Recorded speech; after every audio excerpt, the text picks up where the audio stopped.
Okay, I'm going to call the meeting to order. If you please rise and join me for the Pledge of Allegiance.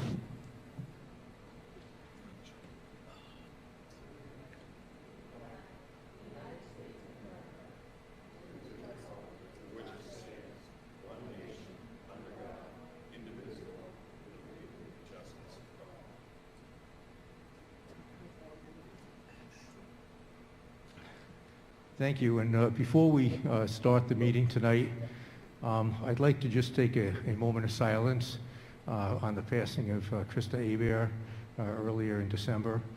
She was a valuable member of our board and also a very terrific teacher, and I'd like to honor her memory by a moment of silence.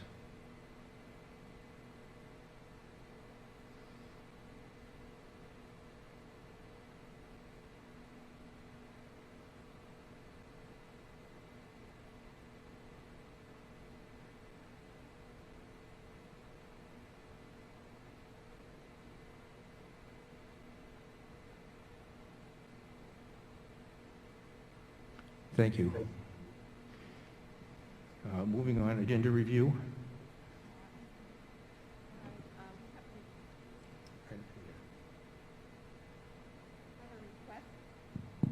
There we go. We have a request to discuss remote meetings, so I'd like to add that. Okay, thank you. Remote meeting.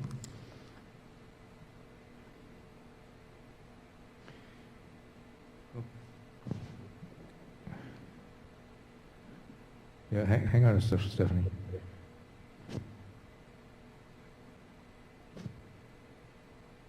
we get Stephanie's on?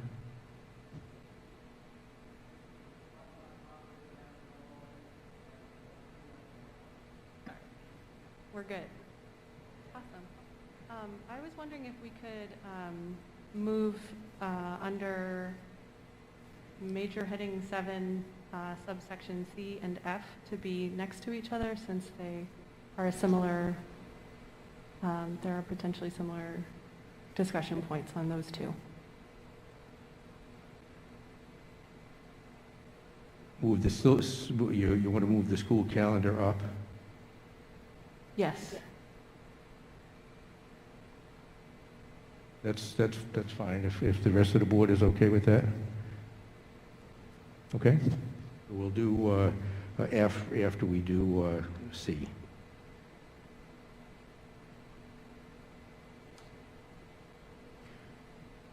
Okay.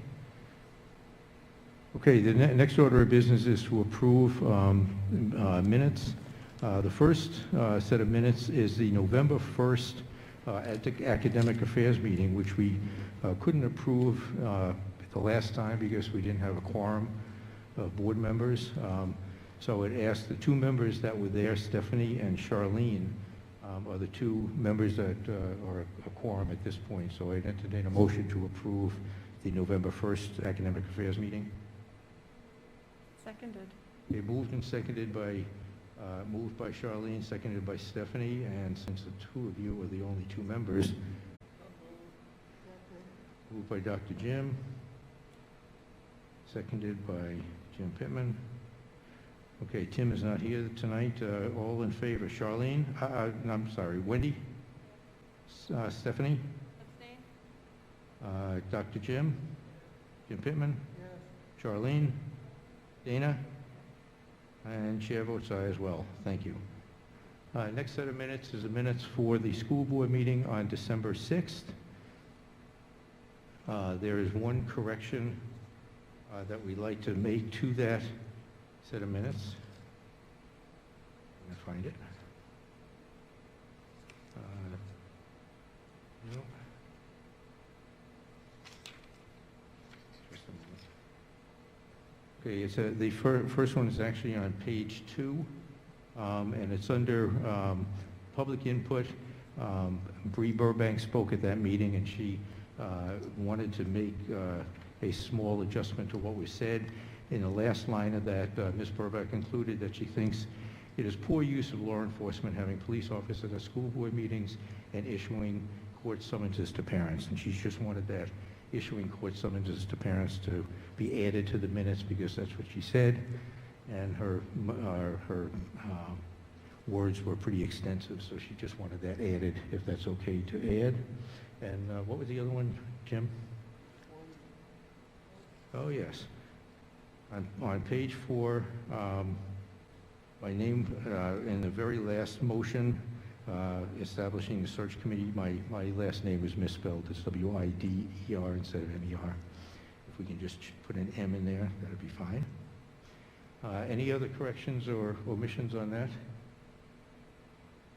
Okay, do I hear a motion to approve the minutes of December 6th as amended? Okay, moved by Jim Pittman.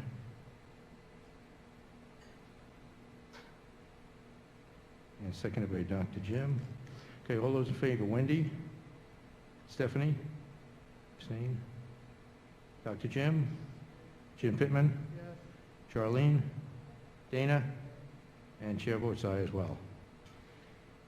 Okay, the next item is approving the manifest for this evening. The manifest being signed, the accounts payable manifest, total $1,876,043.08. The payroll manifest is $2,725,391.03. Total manifest being signed tonight is $4,601,434.11. Okay, moved by Jim Pittman. Seconded by Dana. Okay. Okay, all those in favor, Wendy? Stephanie? Okay. Yep, okay. Dr. Jim? Jim Pittman? Yes. Charlene? Dana? And chair votes aye as well. Okay, that takes care of that. Public input. Oh, we did that. We did the non-public January 3rd one. Yes, no? Okay, well, I sort of had it checked off, but if we didn't, we'll, let's do it again. Oh, I think you're right, December 2nd, I'm sorry. I apologize for that. The search committee meeting, that's right, the search committee meeting on the 3rd of January. The members that were present at that meeting were Stephanie, Jim Pittman, Charlene, Dana, Kelly Tivnan, and myself. So I entertain a motion to approve the search committee meetings of January 3rd. And moved by Charlene, second by Jim Pittman. Okay, all those that were present, Stephanie, Jim Pittman, yes.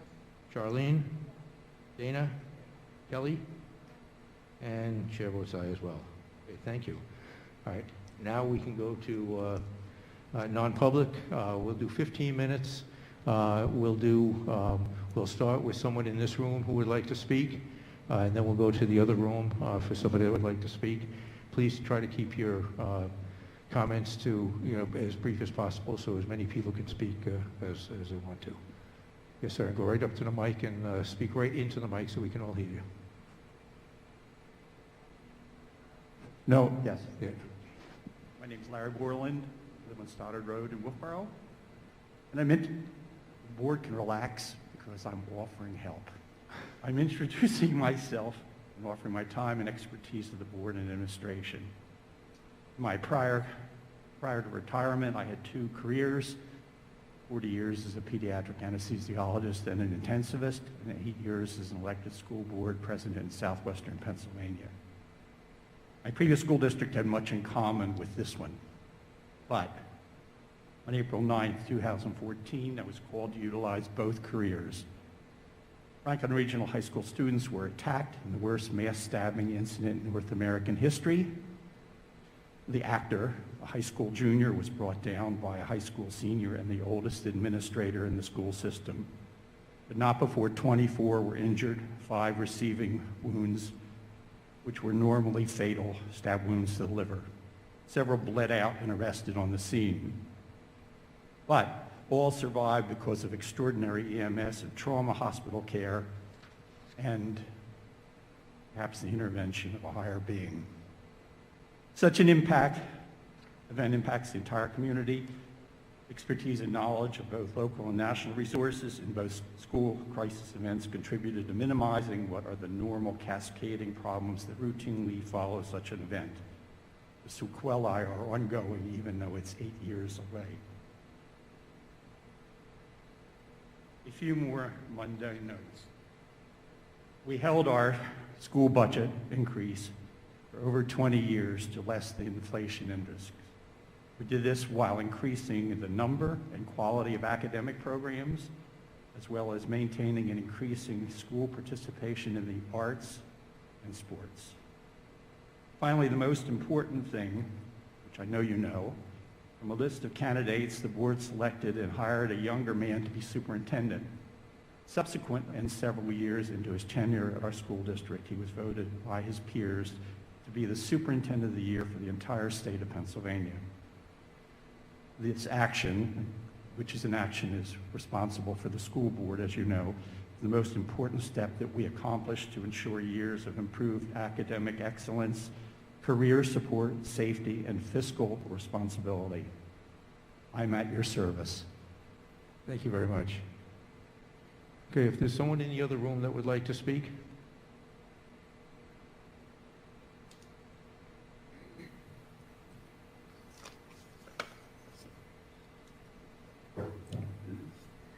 Can we just check the sound? Can you hear us? We're hearing a talk back in here. We can hear you fine. Okay. Is it echoing? Because I hear myself twice, that's all. All right. We're okay. Okay, great. Glad to hear it. Good evening, Jessica Williams, Wolfeboro.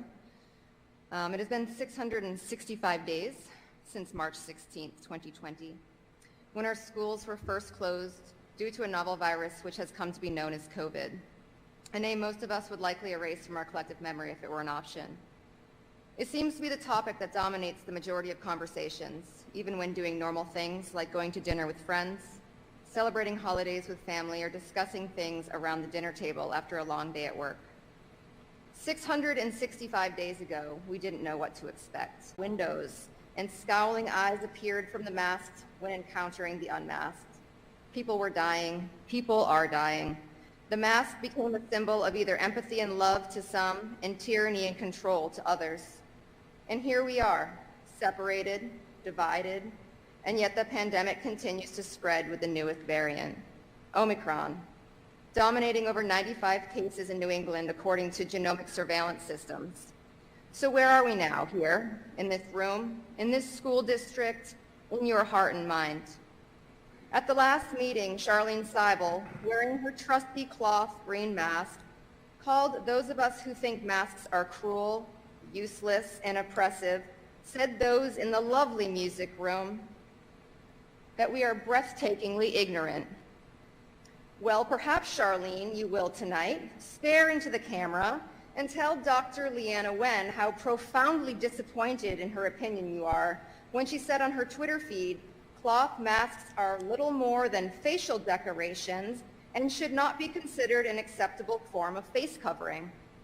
Perhaps this Dr. Wen, who received her doctorate in medicine from the Washington University School of Medicine and holds 2 additional master's degrees from Oxford, where she was a Rhodes Scholar, should be silenced by the technocratic elite for her voice of dissent.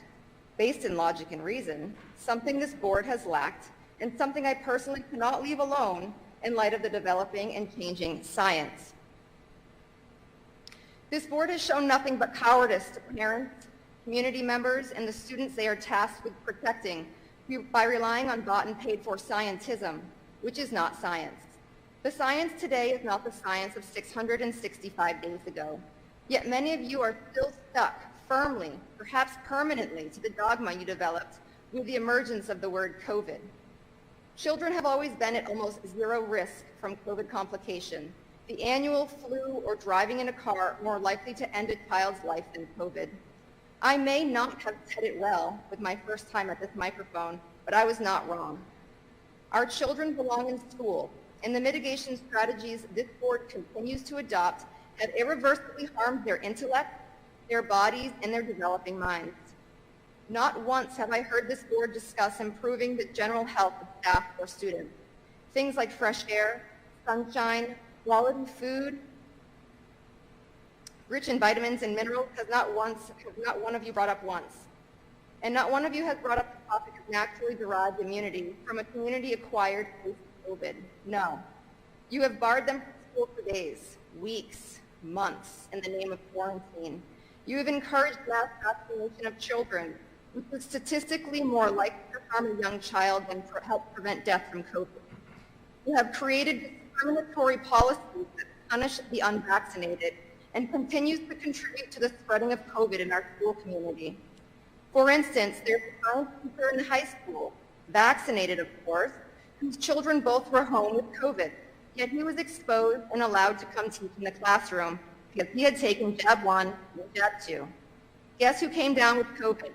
Guess who probably spread it to students in the classroom while wearing his useless cloth mask? Wake up. The vaccines are not working the way we had hoped. Masks are not working the way we had hoped. The virus has weakened now with Omicron. It is a replication factor of near 10, which makes it impossible to contain. There have been nearly 500 cases in our school district population since September 7th. That's approaching 20% of staff and students. Omicron is going to hit the school hard in the next couple of weeks in terms of infections. Thank you, but Jessica. the virus now seems to produce Jessica, that's over more 5 minutes. Thank you. It is unlikely to cause severe infection in those who acquire it. Okay, COVID is here to we'll stay. move to someone in Perhaps this it room, is time please. to let nature run its course and allow parents to choose Thank if you their and good children should evening. wear a mask. My name is Nicole You Zoko. bring I am the to town light administrator valid for the town of New signatures Durham. of I'm here today 765 to advocate for the voters residents of New Durham to utilize the New Durham Elementary School for its 972. local, state, and federal Which- elections. Someone else talking? I'm also here asking to open dialogue between the school board and the town of New Durham in hopes of working more collaboratively in the future. I am aware that you did receive the letter. I have heard that some of you have not taken well to that letter, so I want to speak to a little bit of that, but ultimately, I only have so much time standing here, so I'm going to address a few other things first. It is on the agenda tonight, Tim. Okay, Good so luck. so when it was presented to me that it was on the agenda this evening, it wasn't clear if we'd be able to do public input or if we'd be able to speak during that period of time. If we are able to speak during that period of time, I will hold my statement so other people can come forward. Yes, you'll have an opportunity to speak during that. Then I will let other people come forward and use the time wisely. Thank you very much. Thank you. Okay, anyone else in this room would like to speak right now? Good evening. My name is Megan Anderson. Excuse me. I'm a coach here at Kingswood High School, and I'm the proud mom of 2 special needs boys. One who attends Carpenter, and who attends Crescent. I'm also part owner of 2 family businesses that both have offices in Wolfeboro. We live here, we work here, we pay plenty of taxes here, but we really have no say in when our kids can get educated. And that's why I'm here tonight. One of my boys has been a part of 2 20-day quarantines this year alone. That's 40 days he has missed for negative tests all along. As I know, I am not alone here. He is one of many. My other child tested positive once, and 91 days later had a family member test positive. So he missed the cutoff to go back to school by 1 day. And he had to stay home for 20. We're in the middle of that right now. There were no exceptions. Special ed at home really doesn't exist. You simply cannot learn what you would learn in a classroom over a computer screen. As you know, there are no longer teachers who are teaching remote kids, so they have their amazing special ed folks on Zoom between 3 and 5 times a day each. That doesn't nearly cover what they are missing in the classroom. I urge you in the future to consider having some flexibility when it comes to certain situations. When we asked schools to consider these special circumstances for the one who tested only one day over, it falls to the nurse and the head of school, who were very consistently saying, we follow New Hampshire DHHS guidelines. So on January 7th, the day after New Hampshire DHHS announced it finally adopted the new CDC guidelines with some changes, I thought, they can go back to school. Not so fast. The superintendent told me, Kathy told me, the board needs to accept the new DHHS guidelines before they apply. So despite the fact we had new protocols across the state, my kids could not be in school Friday or today. Was this not important enough for the board to have a Zoom meeting to get all these kids back in school as soon as possible? There were 10 days between the CDC adopting new rules on December 27th and New Hampshire publishing its updated guidelines on January 7th. Did the board discuss a plan if New Hampshire decided to follow the new CDC guidelines as the governor suggested it would? We all knew this would be a possibility, and I believe the board should have been ready to make a decision or preemptively approved following New Hampshire DHHS guidelines whenever they were going to be updated. I'm disappointed that the board wasn't in a position to move more quickly to adopt updated protocols. Every single day matters for these kids. The dogma you developed with the emergence of the word COVID. Children have always been at almost zero risk from COVID complication, the annual flu, or driving in a car, more likely to end a child's life than COVID. I may not have said it well with my first time at this microphone, but I was not wrong. Our children belong in school, and the mitigation strategies this board continues to adopt have irreversibly harmed their intellect, their bodies, and their developing minds. Not once have we heard this board discuss improving the general health of staff or students. Things like fresh air, sunshine, quality, food rich in vitamins and minerals, and not once have you brought up the topic of naturally derived immunity from a community-acquired case of COVID. No, you have barred them from school for days, weeks, months in the name of quarantine. You have encouraged mass vaccination of children, which is statistically more likely to harm a young child than help prevent death. You have created discriminatory policies that punish the unvaccinated and continues to contribute to the spreading of COVID in our school community. For instance, there was a science teacher in the high school, vaccinated of course, whose children both were at home with COVID, yet he was exposed and allowed to come teach in the classroom because he had taken jab 1 and jab 2. Guess who came down with COVID? Guess who probably spread it to students in the classroom while wearing his useless little cloth mask? Wake up. The vaccines are not working the way we had hoped. Masks are not working the way we had hoped. The virus has weakened now with Omicron. It has a replication factor of near 10, which makes it impossible to contain. There have been nearly 500 cases in our district population since September 7th. That is approaching 20% of staff and students. Omicron is going to hit the school hard in the next couple of weeks in terms of infections, but luckily, since the virus now seems to produce only mild cold symptoms, it is unlikely to cause severe infection to those who acquire it. COVID is here to stay. Perhaps it's time to let nature run its course and allow parents to choose if children should wear a mask.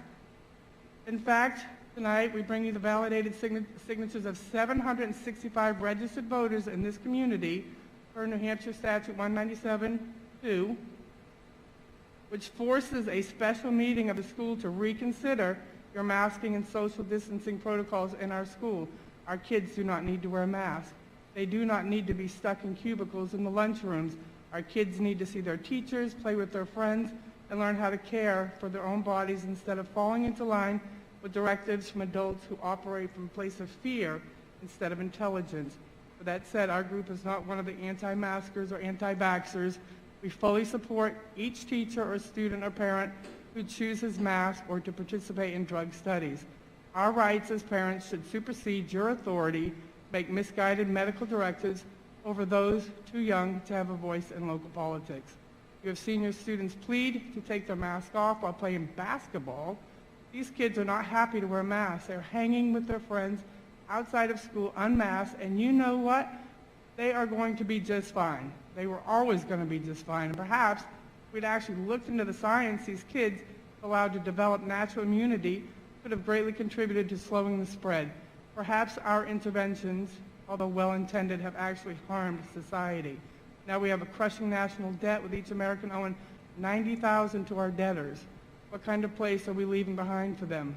Will you consider tonight the bigger picture and stop your selfish greed for authority, your blind attachment to political dogma, and instead consider the young lives you're responsible for? Will one of you make a motion to make masks optional tonight? Because if you don't, we're going to win anyways. Thank you. Thank you. Okay, we're going to move on with the rest of our meeting. Yes.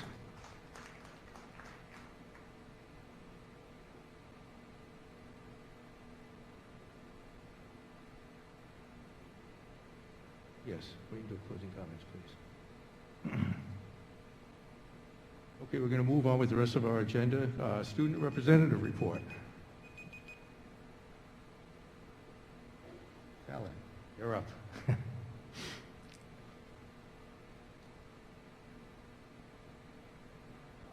Yep. And make sure you speak right into it because everybody here, that's great. Hello? Yep. Hello? Okay.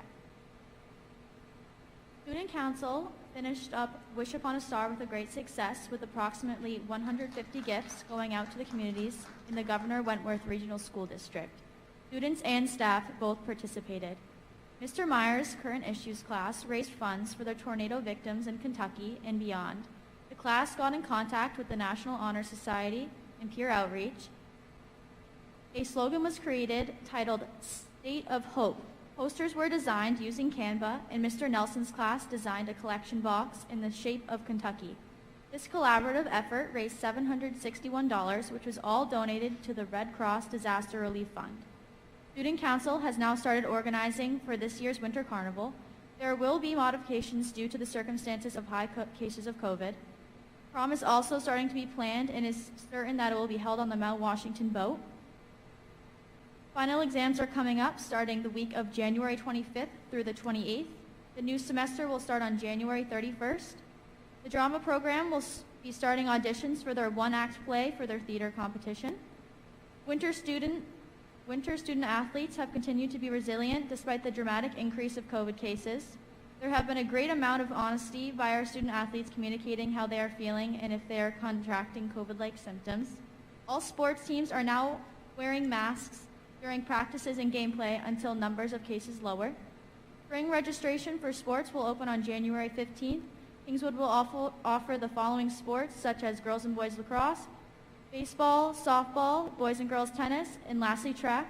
Mr. House would also like to remind any student athletes that there will be a student athlete leadership team meeting coming up, and if any student athlete would like to join, there is a sign-up sheet right outside his office. In the LRTC, the Marketing Education Level 1 is preparing for their state competition in February in Concord. Level 2 is working on their social media certifications. The Health and Science and Technology class have now started their clinicals. Graphic Design has been steadily working on their yearbook. Multimedia is finishing up with their Night Watch series and will start working on their short films. Theater Stagecraft has had a huge success with the production of Mamma Mia and are now working up on their upcoming one-acts. Computer Technologies are working on cybersecurity. Careers in Education continue to work with the Magic Moments Daycare are now traveling to Carpenter Elementary School on Tuesdays and Thursdays. The Automotive Technology Program, Level 1, continues to work on restoring a 71 Honda CB350, and Level 2 is working on converting a standard transmission to an automatic transmission in a truck. Precision Manufacturing and Construction Trades are traveling to Markers Space and building railings and balusters for their main space stairs. Culinary Arts have been running the restaurant. I heard COVID restrictions have been a blessing in disguise for them because they've had to shut down the buffet, but are now gaining a wealth of knowledge with taking reservations, ordering and preparing food for a certain count, and the restaurant numbers are higher than they ever have been. Good evening, everyone. The first thing I have under the superintendent's report is the Wolfeboro Trolley Company.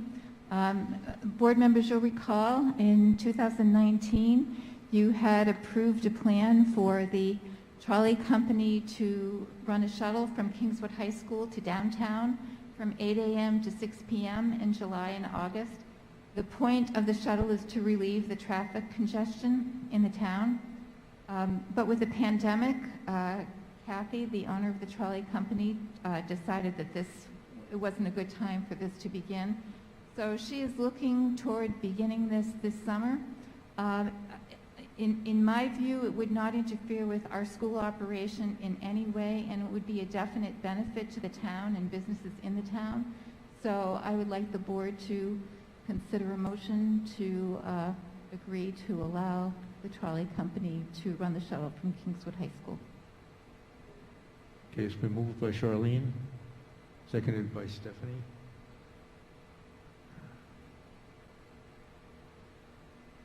Any discussion? Kathy, do you have anything you'd like to say about it, or everything is in place before, just the way it was before, so I don't think there's Jack? any... Kathy couldn't be here Oh, I'm sorry. tonight. She's actually ill. She had planned on Oh, being okay, here, but okay.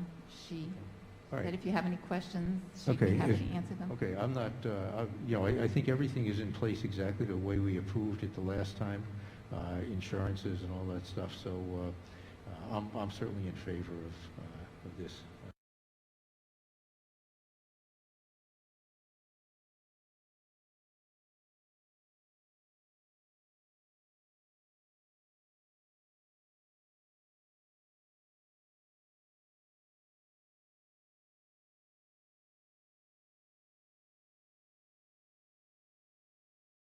The basketball mask exemption, I put this back on the agenda because we had a cluster of 3 students on the basketball team. And first, before I discuss that, I do want to address that there's a very nice letter thanking the board for taking the time to review the request and approve it, and also for the support provided to our athletic programs. So at the time when the exemption was approved, the group was very excited, and they really did appreciate the time that the board took to review it and consider. But of course, the situation has changed since then. The nurse was forced to close the team down, and that's after consultation with DHHS. And I asked the team to continue to wear masks until you were able to discuss this tonight, because I felt that you would either want to reaffirm the decision or you would want to not reaffirm the decision. I checked with the athletic directors, and the teams that we play will agree to be masked when they come here, and also they have agreed that when we go to their schools, if the board decides to reverse the exemption, that their teams would mask also. So our teams would be playing on a level playing field with the other schools. So. Okay, discussion. Yes, Jim.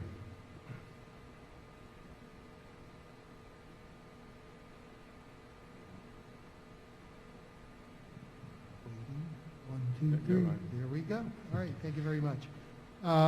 As I recall this, of course, just to be sure we're all on the same page, this was related strictly to the play time when athletes were actually on court playing.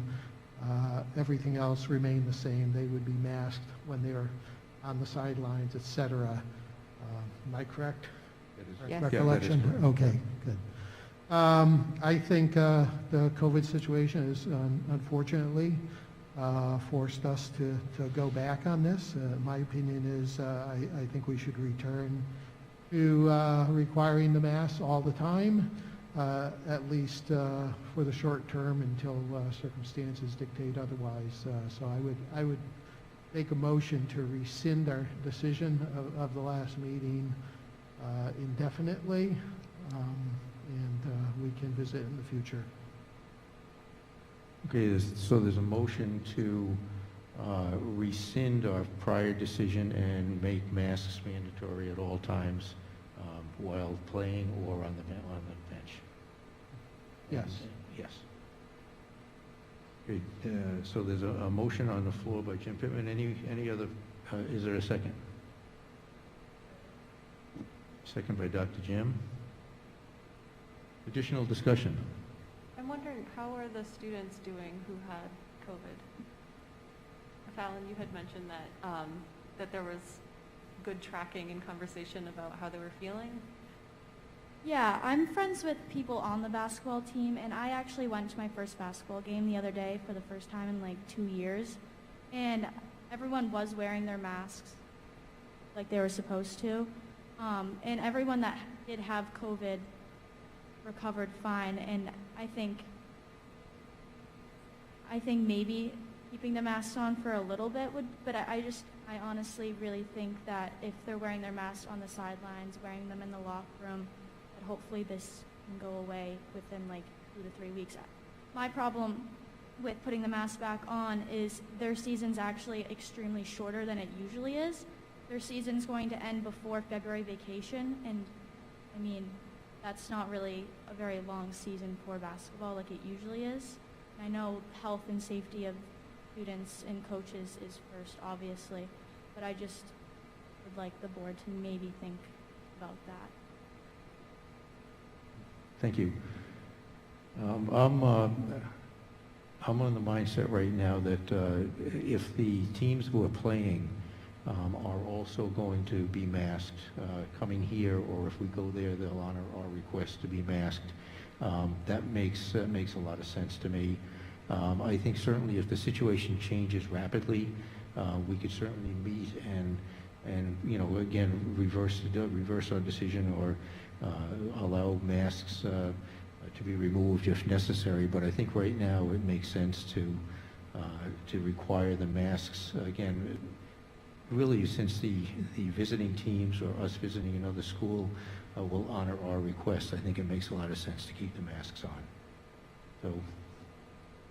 I have a question. Sure. Is that, putting the mask back on, does that mean that all elementary school kids in middle school now has to wear masks, even though they don't have a COVID issue? They always did, Fallon. That's been a policy across the district since the stay open plan was implemented. Have there been cases of COVID in the middle school and the elementary school basketball? Yes, actually, there are 2 cases right now the nurse is monitoring. Okay, sorry, I just didn't know that. No, thank you. Okay, any other discussion? Okay, there's a motion on the floor to rescind our vote from December and require masks indefinitely for basketball, whether you're on the court or not. We'll take a roll call vote. All those in favor, Wendy? Stephanie? Dr. Jim? Jim Pittman? Yes. Charlene? Dana?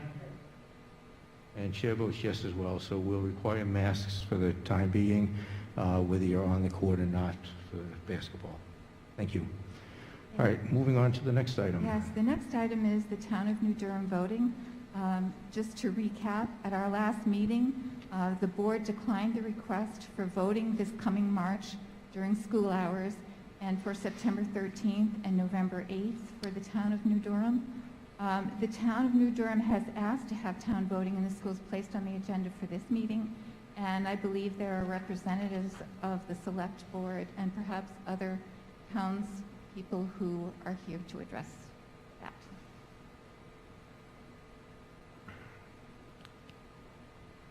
Hi, I'm Alicia Housel, interim town clerk for the town election.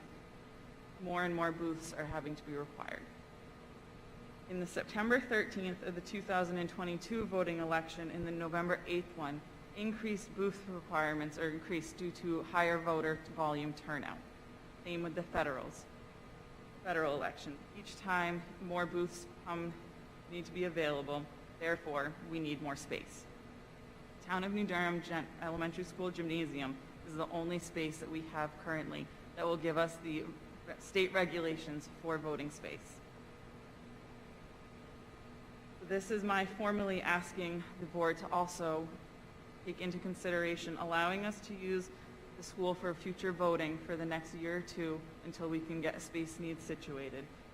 Ideally for September 13th, November 8th of 2022, and March 14th of 2023. This request will allow the town some time to address our space needs issue that will not get resolved overnight on us. Thank you. Thank you. Okay, someone else would like to speak? Thank you. Good evening. My name is Linda Calloway. I am a resident voter, taxpayer, poll worker, and newly elected town moderator in New Durham. I am here to express my concerns with the school board's December decision to deny the town its use of the elementary school for upcoming election. I would have happily made my case in advance of the vote in December had I known that the school board was voting on an issue so important to the entire community. In November and December of last year, the acting town clerk and I had discussed procedures for upcoming elections, intending to include other town officials for more detailed discussions in the new year. Discussions about location had yet to come up. A year earlier in 2020, when I first heard the school board had planned to block the town's use of the school building for local, primary, and general state elections, Scott Kinman, the former town administrator, said he had been in talks with the school and we would be able to use the gym during those elections. The background information I had received from prior town clerks all indicated that the town had supported the expansion of the school and gym with the promise that the town would have use of the facilities in the future for critical functions such as election. For last year's town election, we moved to the outdoor drive-through voting due to the COVID emergency order. And it was my understanding that the use of the town elementary school would be available for future election. Apparently, that will not be the case. The school board intends to block the town's use of the school in this year's upcoming local, state, primary, and general elections. Please understand the mandatory requirements based on the number of registered voters in town dictate space needs. The number of polling booths, ADA compliant polling booths, areas for poll watchers, poll workers, and voters themselves, safe distancing, which may be an issue, and safe and sufficient parking. It is clear the gymnasium at the elementary school is the only possible indoor space in town, especially in the case of inclement weather and in this March for possible continued health reasons. Although we may have fewer than 1,000 votes cast in local elections, that will not be the case for the general and primary elections. For the 2020 general election, there were almost 1,900 votes cast. A review of typical polling locations throughout the state shows that of the 338 designated locations, 133 of them, approximately 39%, are located in schools, at least 45 of which are elementary schools. Some of those towns are nearby, such as Milton, Rochester, Somersworth, which have scheduled either teachers' workshops or remote learning. I fail to understand how there could be conditions here which pose any greater interruption or danger to our students and families than anywhere else in the state. Although it may be inconvenient for 3 days this coming year to close the school, there are simple and creative options the school administrators and staff can devise. I believe the school board has just as much an obligation to support our community as the community does to support our school. It seems ironic that our town is being asked to vote on a school budget, which does not allow our elementary school to be used as a place to vote. In closing, I would like to share one final thought. What does it say about a community that will not make accommodations for arguably our most critical civic duty, thereby denying our children, our future voters, exposure to this integral part of our democracy? From my perspective, these events should serve as an incredible teaching and learning opportunities by parents and educators to demonstrate the importance of our elections. Thank you for the opportunity to speak. Thank you. I'm back. So I wanted to let them go first so that they could speak on the specifics of what is required for the booths and the locations. But there was a little bit of information that I wanted to just kind of clear up on what research we have done since being notified on December 17th.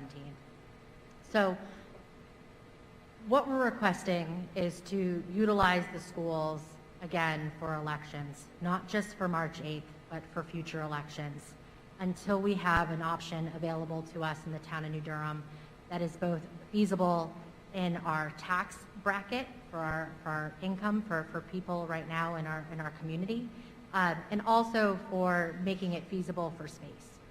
So those are two big areas that are of a concern for our small community. When I state that New Durham School is the only place that we in New Durham believe can currently host elections, it comes from a place where the town clerk and I have just in the last few short weeks asked many questions, completed a lot of research, and have concluded that there is only one location that is still viable for elections, and that's the elementary school. It is important to note that without last year's governor's orders, we cannot hold an election like we did in 2021 at our transfer station. It's also important to note that without a warm, structured, and large enough facility, unlike Moultonborough, we do not have the ability to hold elections in our fire station. I do have our fire chief here with us today if you'd like to hear a little bit more about why we can't hold them in our fire station, because that seems to be something that has been brought up, that why can't we have it there? Due to the number of registered voters, which I, again, believe is around 2,000, which our town clerk just stated, our state requirements, we believe our community room is just too small to meet the demand. Right now, we would need those 10 booths and along with the other guidance, and there's just no room in this small square footage that we have of our community room to fit the minimum requirements based by the Secretary of State. If we were to even find a facility outside of the town that could host our elections, taxpayers would not only need to pay for the space, but would also need to provide costly transportation options that we've not planned or budgeted for. So our budget season starts through, this year. We've already started our budget for this 2022 year into 2023. The election is in March. At this point, there's very minimal wiggle room for us to be able to make adjustments and changes to our budget to accommodate any additional fees or charges that we're going to have for elections. So again, we're in a situation at this time that we do not believe we have another option within New Durham that can be confirmed. This is terrifying as we grow even closer to our March 8th election. We are need town employees available like we have had in past elections. We'd also have our staffing requirements stated by the state that would be available for those elections if you decided to have them while they're in session. We know that that letter that was sent to you provided options in Section 5 that talked about blizzard bags, talked about snow days, remote learning days, and options as well. I understand that that letter came across very strong, and that was the position of the board because they are so concerned that we just do not have the place or location to be able to manage this year or even in the near future. There has been several conversations on space needs, but we didn't even have a facilities study done until this past year, this past 2021. And the first time the facilities committee met after that study was done wasn't until this past summer. And we're just now being able to start talking about what to do with public safety buildings. Never mind, do we have a building large enough to have elections because the town thought they were okay. The last letter we received until the December 17th letter, and I asked this question in October when I reached out to the school district because I had a right to know request from a resident about wanting to know if the school or school board had reached out to the town of New Durham and said that we would not be able to utilize schools. I received one letter, and that was from 2014. I checked emails and looked through emails, no correspondence. I asked a right to know request to the school, and I have not yet heard back. So at this point, we are asking you if there is any information that we are missing about where we went wrong besides knowing in 2014 that this could potentially be a situation, then we would like to know that. And we are so sorry that we did not respond sooner. But at this point, we are so close to this election, we're just asking you to please reconsider. And I'd like to add to the remote conversation that I believe your superintendent mentioned earlier. We have 2 select board members that are not in the state and are unable to attend this meeting today. And we did request to the superintendent's office if there was any remote option, whether Zoom or virtual, and we were informed that you do not offer that. I highly recommend it. It is something that our select board and many of our other town boards do offer as participation. It really helps the towns that have to travel a little further, those residents that have to travel a little further or might be out of state, so that they can participate in your town and school conversations.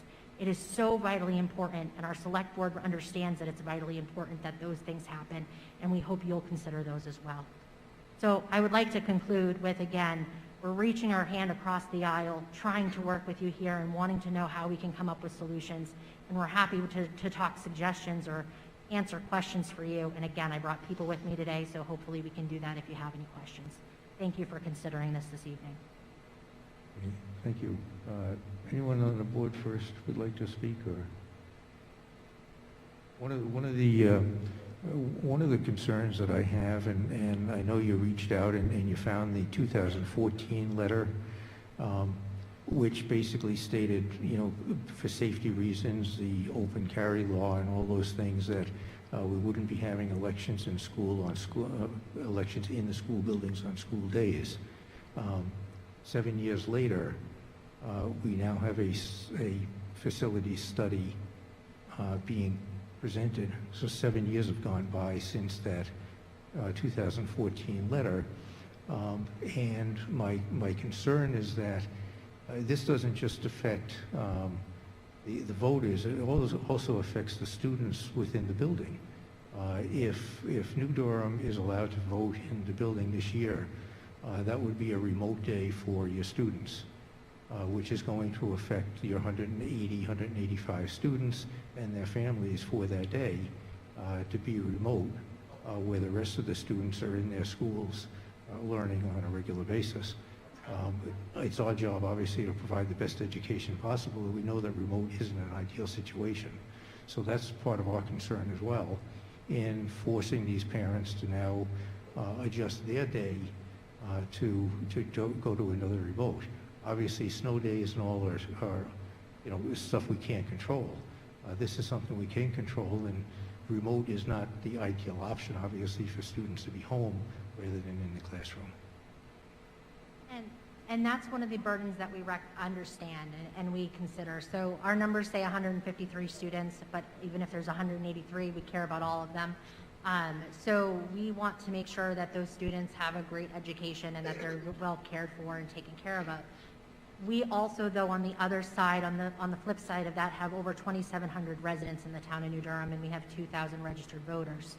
2,000 registered voters who are looking to have their election where they're used to having their election. We look at this as a situation where we want to make sure that the residents who have been coming out and have had their polling location know where they're going to go and vote. They're not just voting for town positions, they're voting for school decisions as well. These are not just the town elections, these are the school elections as well that we're talking about. And we want to make sure that people know where they're going to go and vote. And knowing so limitedly, so knowing the 17th of December, that you are going to make this decision for March 8th, that is the difficult part that we have. It is such a short window. Now, there was a conversation that at one point, this might have been a topic last year during the time of making the calendar. Correct. I looked through emails, and again, this is why I requested the school. I did not see anything notifying us that this was going to be a conversation when it came up to elections. So I'm new. I started in May, so everything I do is by research. Everything I do is by looking things up. And when I've had residents come to me and say, oh no, we actually have it recorded that a resident said, since when are we not able to use the school? I thought the last time we talked to the school that they were perfectly fine with us using the school still. So that opened up a right to know request, I think back in, I want to say September, October. The person who made that request is actually here this evening as well. And so I followed up and I reached out to the school because I could not find any information from the school board in an official letter or an email from the superintendent's office or the school board stating that we would not be able to utilize the school for elections. Now, you might say that we had access to that, but that is why we asked the school to please provide that information to us so that we'd be well informed. And again, we've searched our records. We cannot find anything besides positive communication between the superintendent's office and our town administrators. Two before me. Jack, Go I ahead. can speak a little bit to the history.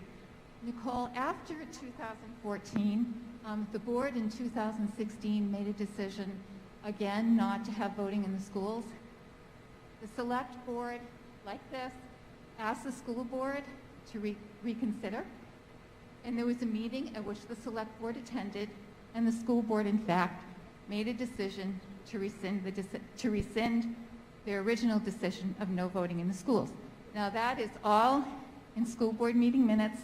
If you talk with Scott Kidman, you talk to former select board members, they'll be able to fill you in. I hate to interrupt you, but when your right to know requested, that matters. If I ask you specifically for it, it's not for me to go search for it. It's for you to give me a time frame. Nicole, there is still time for me to respond to the right to know There is. request by law. Okay, Yep. and I will do that. But what I'm telling you is you can find that information.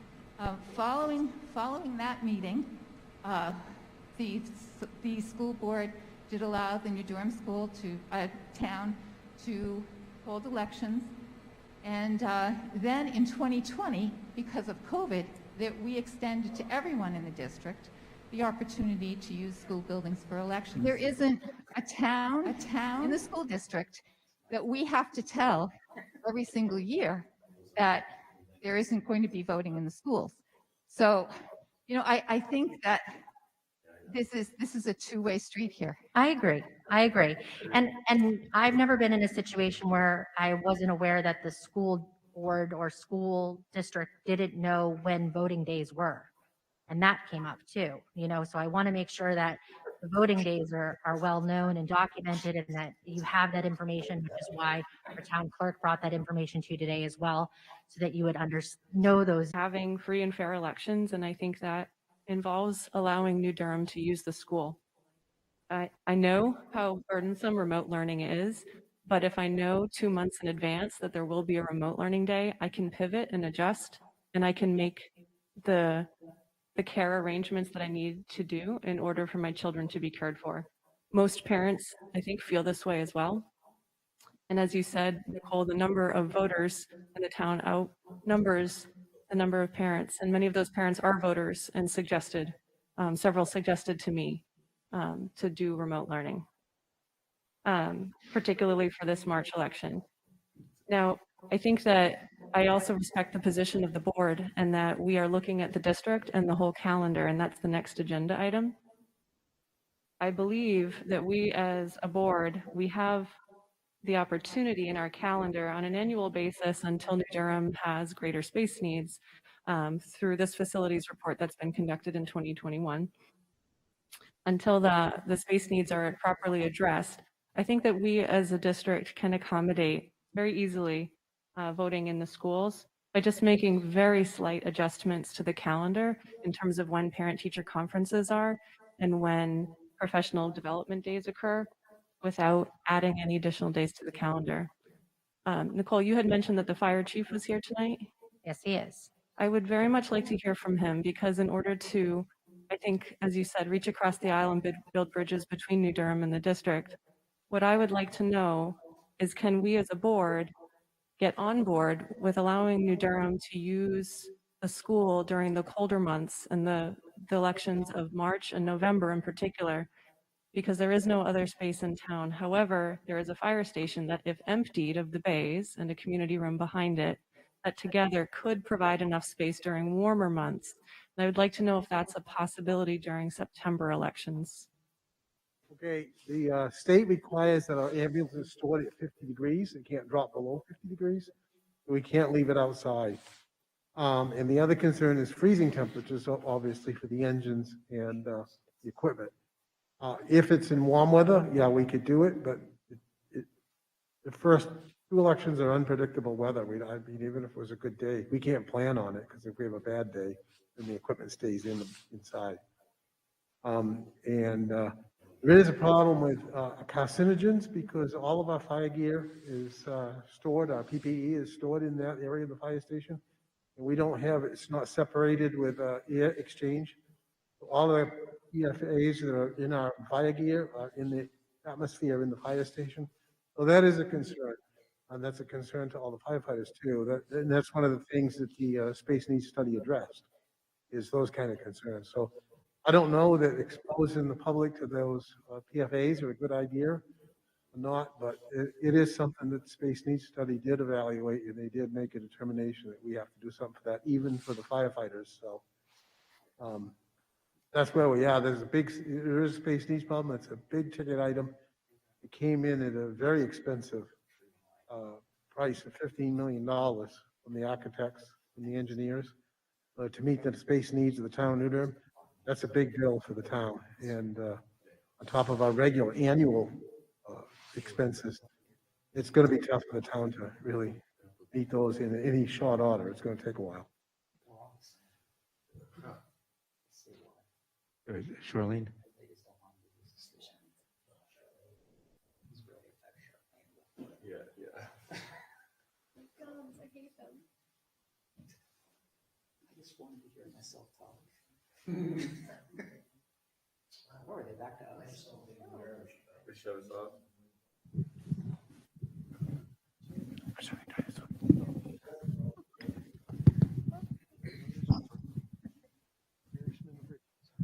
Oh, okay.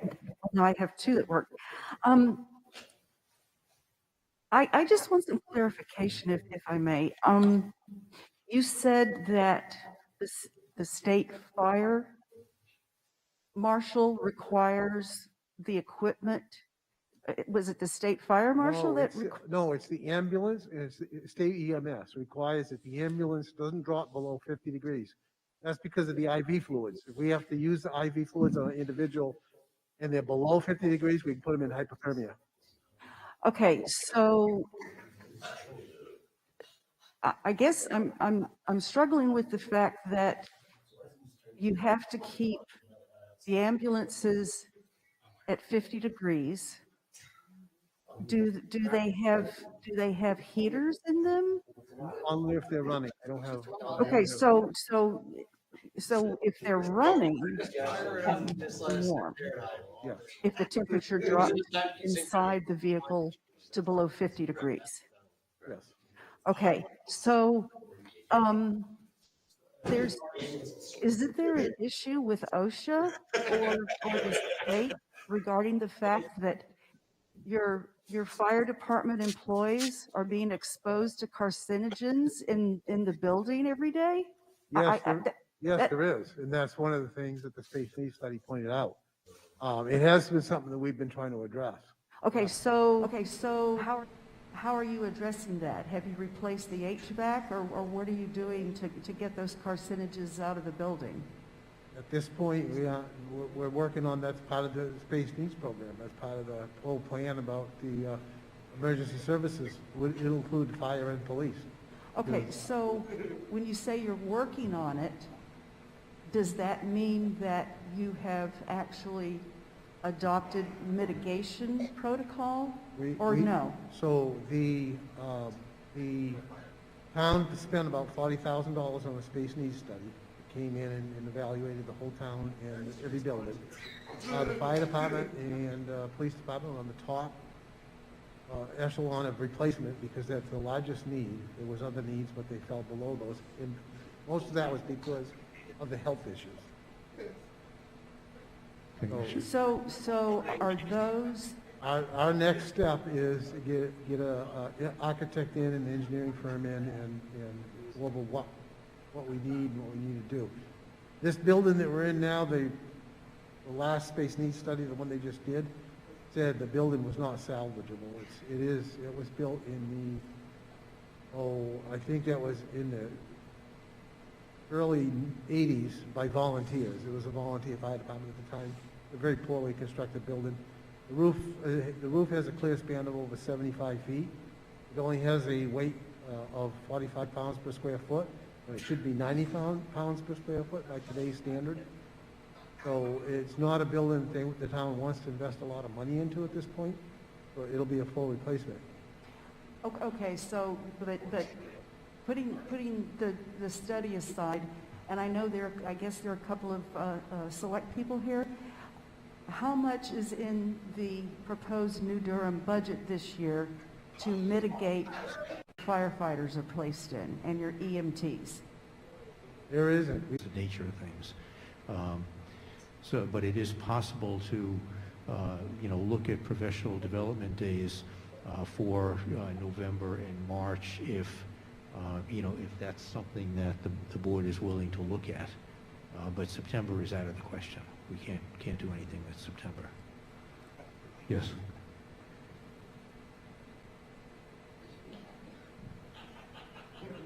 No.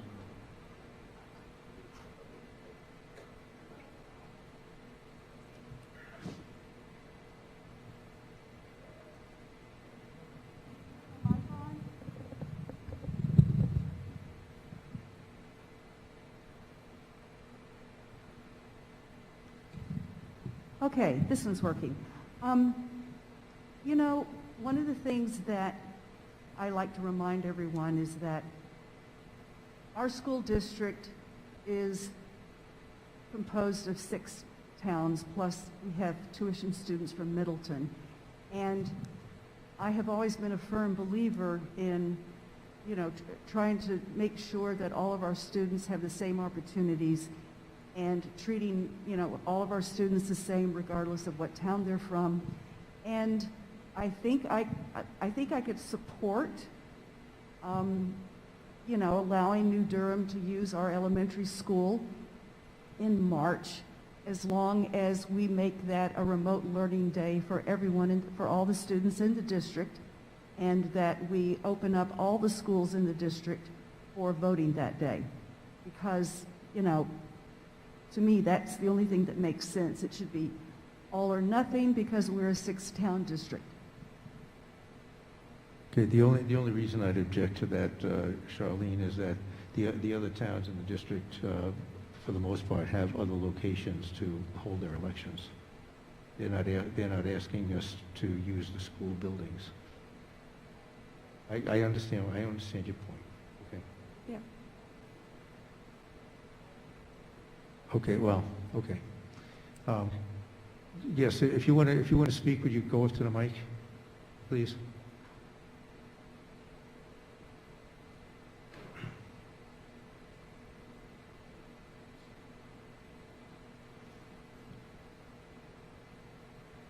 This will be short. My name is Ellen Phillips. I'm a resident of New Durham, a teacher in the Governor Wentworth Regional School District for 24 years, and now a volunteer for 2 hours a day at New Durham School. A daughter who teaches at New Durham School, and 3 grandchildren who are students at New Durham School.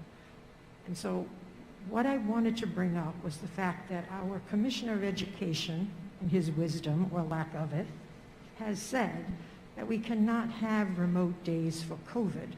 We can only have remote days for snow days or if parents request them. So my thought is, if whatever percentage we needed of parents, of students in New Durham School requested a remote day for the one day that we cannot have professional development or something, that perhaps that would work for this year, and then we look further. You know, I need to say, I'm in the school every day for 2 hours. Thank you for what you've done about COVID. Everyone wears a mask. No one walks into that school without one. The children are socially distanced. They don't even notice they have their masks on. My grandchildren come home and I say, Jillian, you can take your mask off now. You're home. He doesn't even realize he has it on. It's just a part of their lives at this point. But in the school, when we have had an election during COVID, which we did, we had people wear masks. We had the back door of the gymnasium open so that people who refused to wear masks but had the right to vote could come in one at a time, vote, go back out that back door. The rest of the people who were masked were able to just vote in the regular way.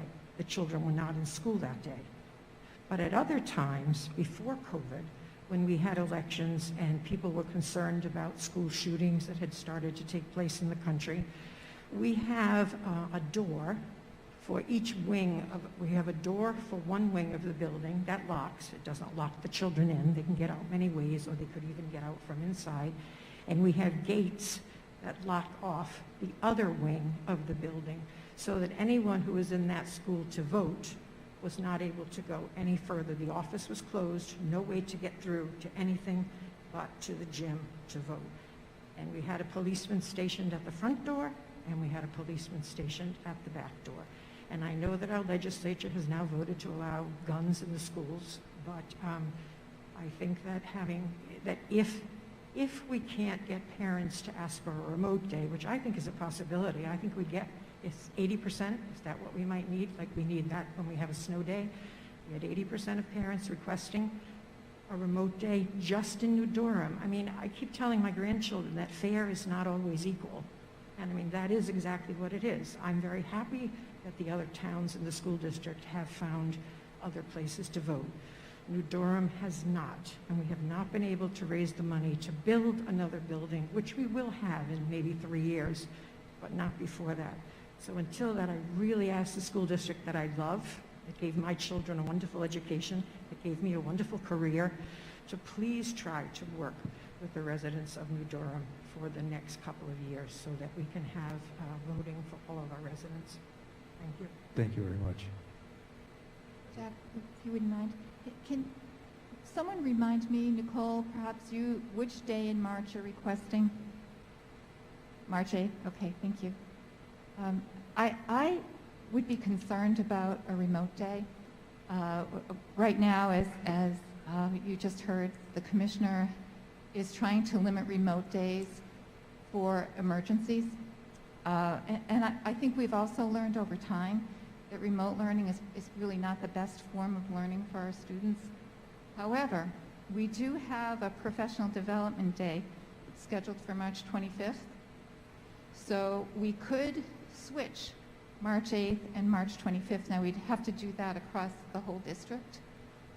But that is a way to accommodate for New Durham without implementing a remote learning day and without being, I think, it'd be a little disruptive because parents are planning on the 25th, but it sounds like it would be the least disruptive of all the options, and it would help out New Durham. I make a motion to do that. Okay. All right. I make a motion to move the professional development day for this school year in March. Kathy, you said on March what? From the 25th to the 8th. From the 25th to the 8th, district-wide, which would allow use of the school for voting in New Durham and would not interrupt the calendar and would not require a remote day. That's my motion. Okay, so Stephanie has made that motion. Is there a second to that motion? Second. Second, Dr. Jim. Okay.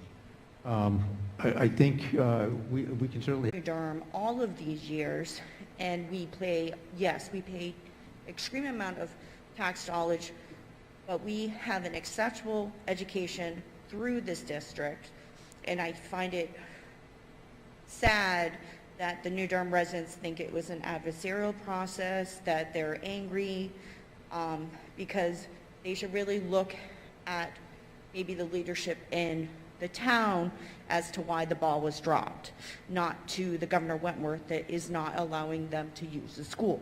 Maybe look at the town to see what happened, because I think it was flipped around.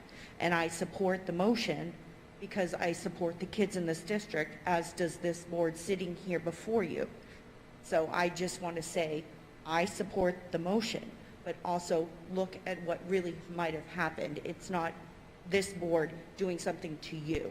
Something happened at the town level. Thank you. Thank you, Wendy. Any other comments from the board? Yes, go ahead.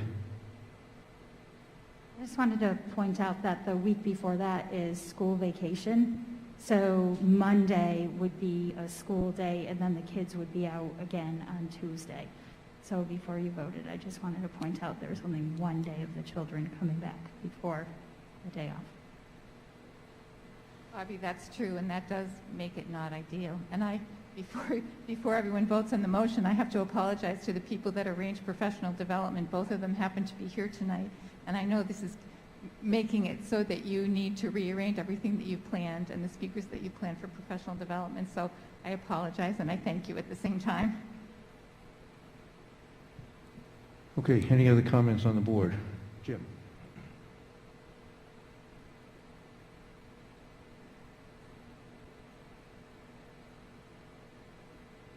Now we get the green light. Okay. Yeah, I'm in support of this motion. I just want to comment. It sounds like this is going to be a stopgap measure, of course. You know, let's take care of this March and potentially in our further discussions, maybe September and November. But also hearing a subtext through all of this that there's pretty consistent kicking the can down the road dynamic at work here. So I feel like we may keep having this conversation every year, and hopefully the fine folks of New Durham will be able to make some progress on other options. So I just want to comment on that. Thank you. Okay, thank you. Any other comments on the board? Okay, we're going to vote on the motion to move the professional development day from the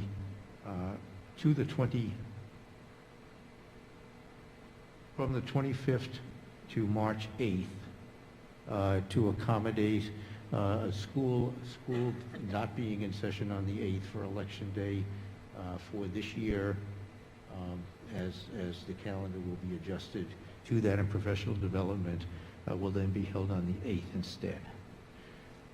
All right. All those in favor of the motion signal by saying aye. Wendy? Stephanie? Aye. Dr. Jim? Jim Pittman? Aye. Charlene? Dana? And chair votes aye as well. So for this year, March will be a non-school day across the district and a professional development day instead. Now, we are going to, our next item on the agenda is the calendar. And again, we will discuss the calendar. Last year's calendar was clearly voted on in January, which is when we always vote on our calendar. And the schools were in session on all of the election days for that calendar, because that's what we voted on. And with the knowledge that schools would not be used for elections across the district when the calendar was voted on. So again, I think we've got this resolved for this year, for this March. Going forward, we're going to have to see what the board wants to do. Okay? Thank you very much for your comments and your concerns, and hopefully you can move forward in a positive direction. I know this isn't working, but we're going to stay for the next topic, obviously. Sure. But I do want to thank you for considering this and understanding as well as that I did not have all of the information, and my apologies that I did not have all of the information. I will continue to do my research and collect it, and we're going to actually be placing it on our website so that everybody has access to seeing the conversations back and forth that we have. So if you do have emails or anything like that that you want to send me or resend me so that I know that I have that conversation, I'm happy to have that so that we can put it all together so that we can move forward from here. So, thank you. Nicole, the best place to start is a phone call. So let's have a phone conversation. Absolutely, we can do that. Great. Thank you very much. Thank you, Nicole. Okay, Mr. let's... Chairman. Yes. I think we have a fairly robust agenda this evening. We do. I'd like to request a 5-minute recess. Okay, let's take a 5-minute recess. Everybody relax for a few minutes, and we'll be back in 5 minutes. Thank you.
we're going to get started again.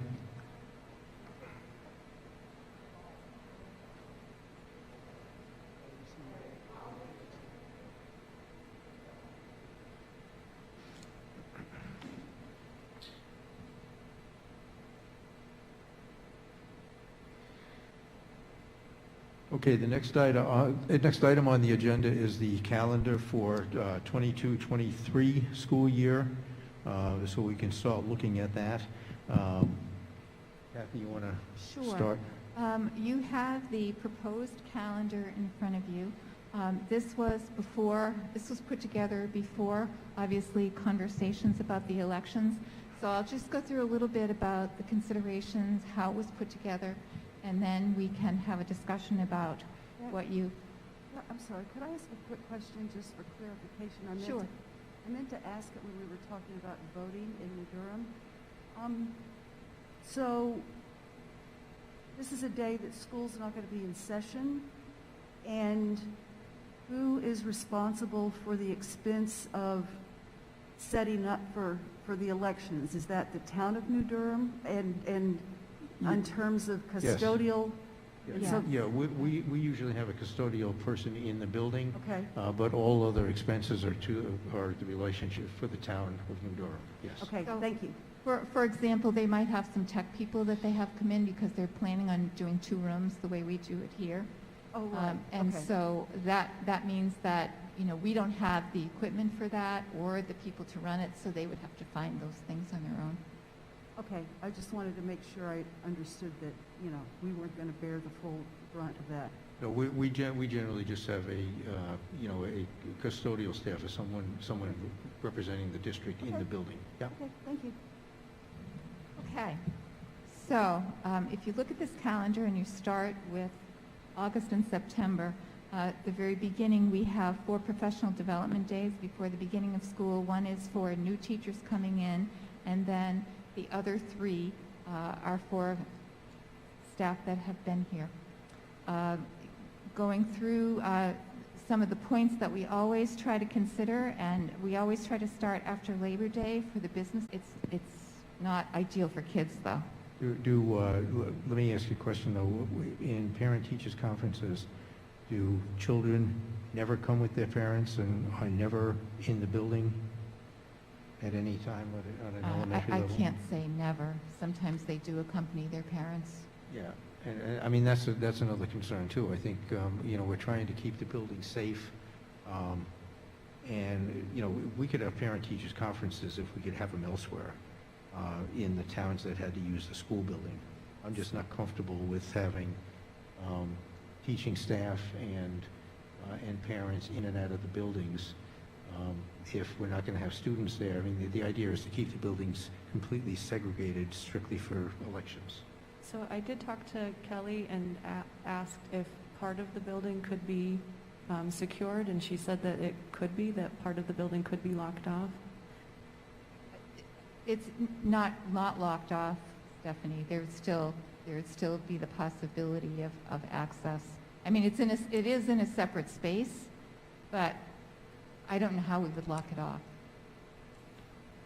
I mean, in terms of parent-teacher conferences, it's up to parents whether or not they want to bring their children. I usually don't personally, but some parents do.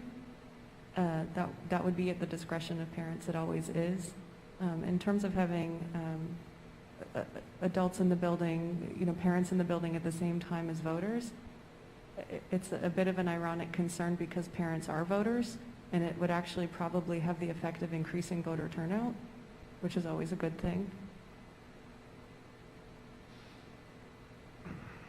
The other day in March, the other election day in March is the 14th, and there is a professional development day scheduled for the 24th. We could move that professional development day from the 24th to the 14th of March. I think that's less problematic than the other day, than the November day. I have a question. I think if I'm understanding correctly what we heard from representatives from New Durham tonight, they're going to be wanting us to do this for at least the next 3 years, because my understanding is that they don't think they're going to have a facility. So, you know, I'm just saying that this is something that we're going to be looking at if we're going to continue doing this, making this exception. This is something we're going to be doing for the next 3 years, at least. With all due respect, Charlene, making an exception so that a town can vote is not a burden, but it's a privilege. Okay, well, let's not get into, And I also want to say, Stephanie, that you have made a very compelling argument, and as a school board member, my feeling is that my first priority is to make sure all of our students are safe. okay, let's stop that back and forth, please. I think looking down the road, we decided a long time ago that we wouldn't have school in session, or we would have school in session, and we wouldn't make the buildings available, partially again for the reason that, you know, our school calendar goes way into June. And, you know, if we can shorten it up a little bit, that's certainly a better option. If we can move days around where it doesn't extend the school year, I'm all in favor of that. But you know, again, I think we have to really decide. Again, I think Charlene's right. This is not a one-year decision. This is for the next several years, I believe. I know how long it took Tuftonboro to get a new police station approved. I know how long it took for the library to be approved. It's not something that, even if the town puts it out there, it doesn't mean it's going to be past the first year out. So this could be an ongoing process for several years, and I think we just have to face that and you know, see if we can accommodate with our calendar New Durham's needs and other needs. When we have the presidential election in 2024, I'm not sure if they're not going to ask to use the gym for these at the school as well, just because of the sheer number of people that show up. The town hall that we use in Tuftonboro accommodates normal elections just fine. Presidential elections sometimes can be a challenge. So this is something that we have to face going down the road as we do these calendars. And if we can accommodate all of the towns across the district, regardless of their concerns and their space needs, by modifying some of these dates, I think that makes a lot of sense. So, thank you, Jack. What's your thought on in November? Well, 11th is a day off because I mean that's Veterans Day, so that's a required right. day So off. I can't do anything with that.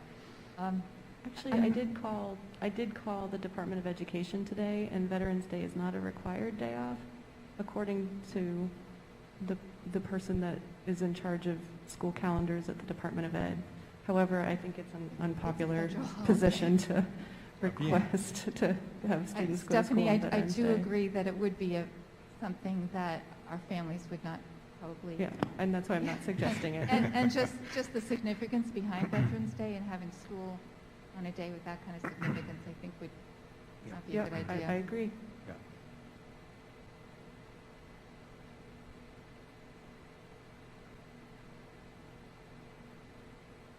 May I, in terms of the September 13th day, Yeah.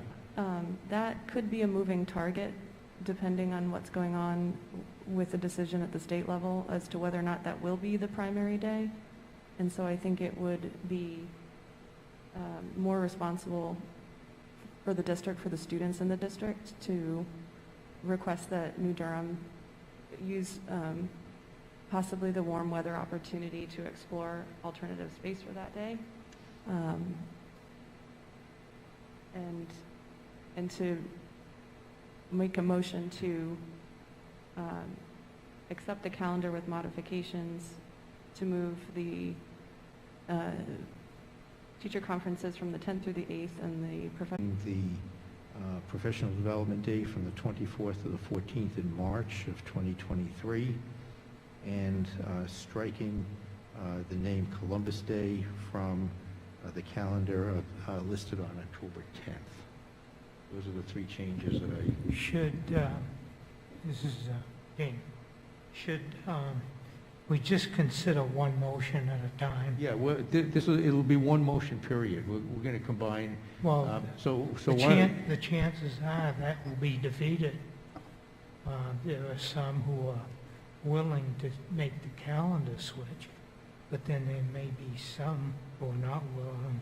Okay, all right. Change, all right, the good name. point. Well, let's vote on the dates first. Yeah. And then we will vote on the striking the name if that's the appropriate motion. So, okay, there's a motion on the floor right now from Stephanie, seconded by Dana, Yeah.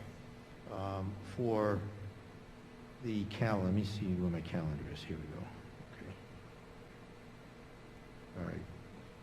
Stephanie made the motion. Dana seconded. Okay, so we're going to vote on the calendar with the changes from the Parent-Teachers Conference on the 10th of November, moving that to the 8th, and the 8th will be a no-school day. So New Durham and any other town that wants to use their school buildings will be able to use their school buildings. And the moving of the Professional Development Day from the 24th of March to the 14th of March. Okay, that's the motion that's on the floor right now. Any other discussion on that? Okay, all those in favor of adopting that part of the calendar, signal by saying aye. Wendy? Stephanie? Dr. Jim? Jim Pittman? Charlene? Dana? Aye. And chair votes aye as well. So we'll move those dates. All right, now do I hear a motion to strike the name Columbus from the October 10th listing on the calendar? So moved. Okay, it's been moved by Charlene to strike Columbus, the name Columbus Day. Okay, it's been moved by Charlene, seconded by Dr. Jim. Jim Pittman, I'm sorry. Okay, any other discussion on that? I guess the only thing I'll say is that some Italian Americans really like Columbus Day being named as it is. I like the fact that we actually have it in the slashy form, but I prefer Indigenous Peoples Day. Okay. All right, so any other comments on that before we vote to either strike or leave Columbus name on the calendar? Okay, the motion is to strike the name Columbus Day from our calendar and call it Indigenous Peoples Day instead. All those in favor? Wendy? Stephanie? Yes. Dr. Jim? Jim Pittman? Charlene? Yes. Dana? No. And chair is going to vote aye on that. So we have 8-1 on 7-1 rather on striking Columbus Day, the name Columbus Day from it. Okay. We are finished with the calendar, I believe. So let's move on then to the COVID update. Actually, and we're gonna actually go back, or should I do it first? To you, Jack. Yeah, well, let's do the budget. That's going to take a lot longer than the COVID update and all that. So we're going to start the budget presentation if we can. We're going to wait just a second for Linda to go up into the booth. She's going to be the photograph expert. Thank you for coming. I appreciate your comments and your concerns.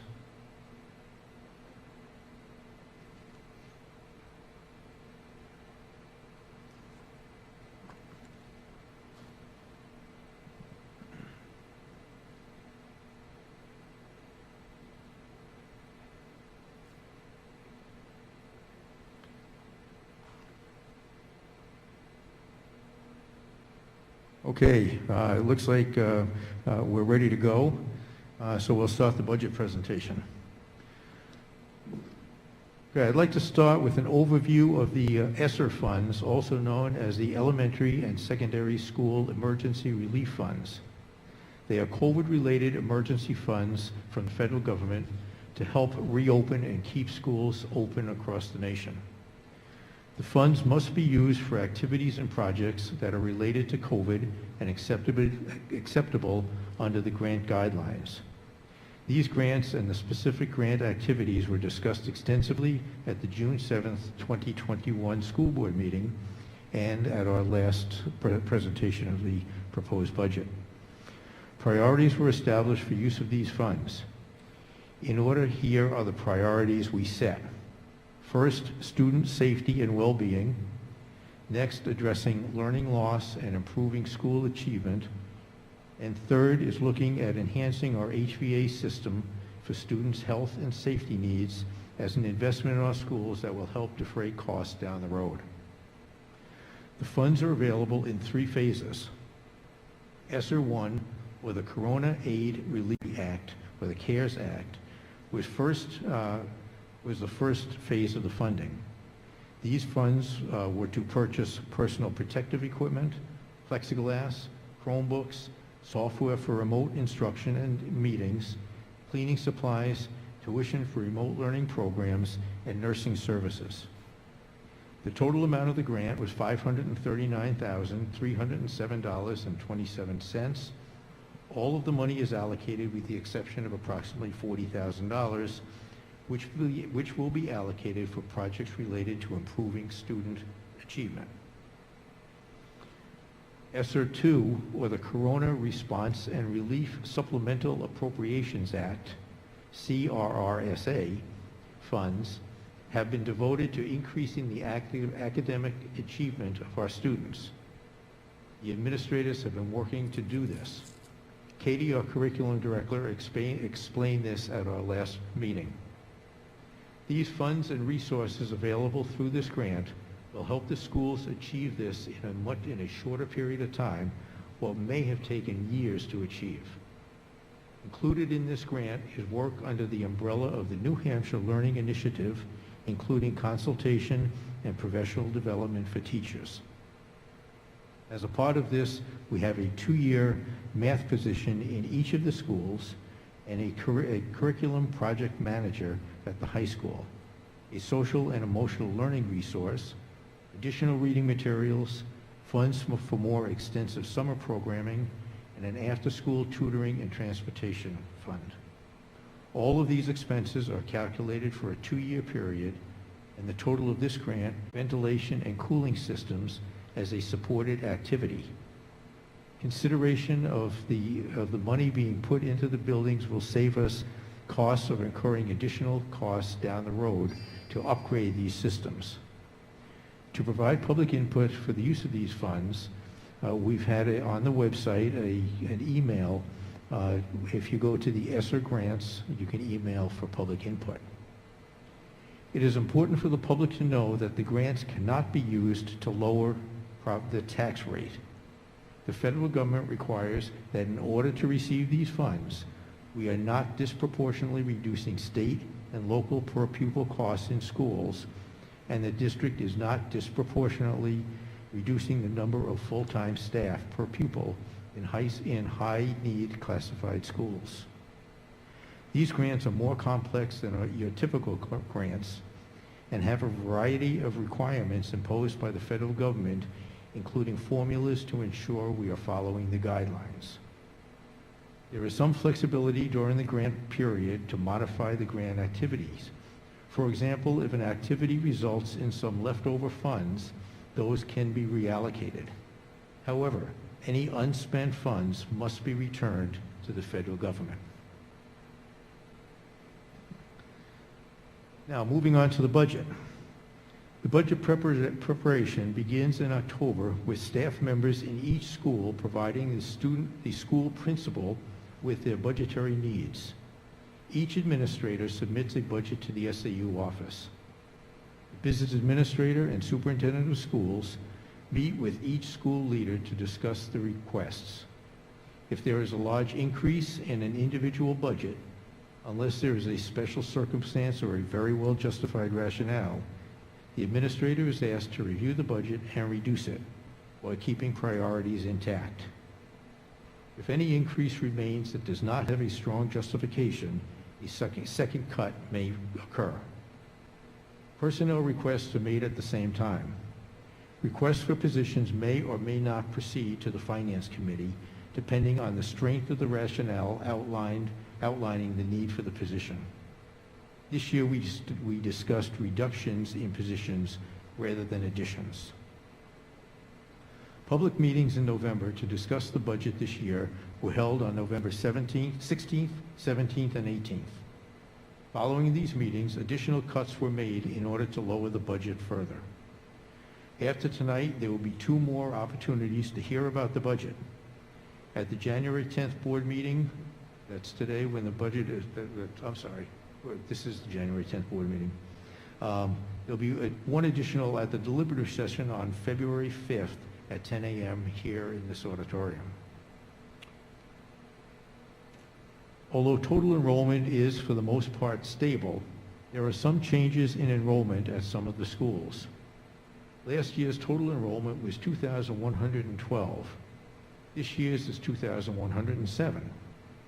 High school enrollment is lower than it was last year. However, the incoming classes over the next two years will likely bring that number back up.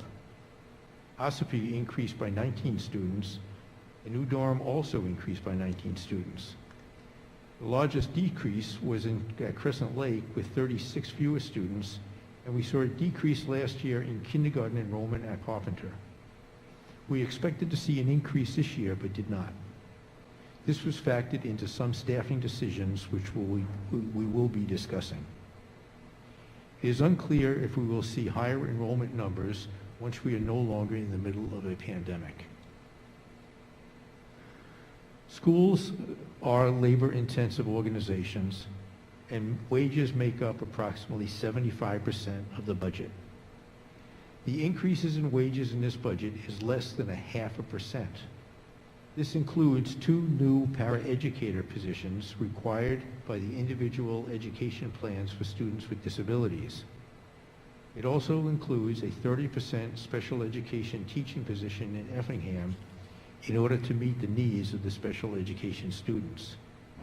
Even with these additions, the increase is small because we are eliminating 2 teaching positions in the schools that have had a drop in student numbers.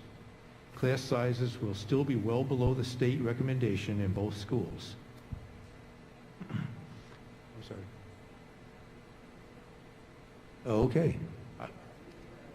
Well, I can back up. I'll go back up. No, we'll wait for the signal to have the sound fixed.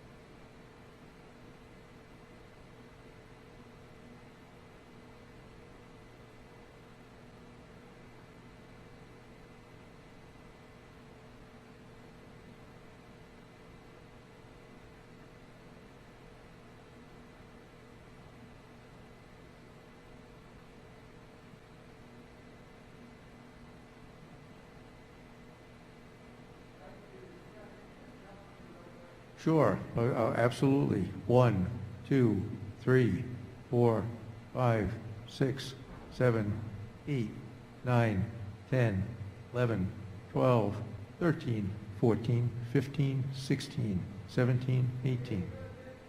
Okay. Okay, thank you.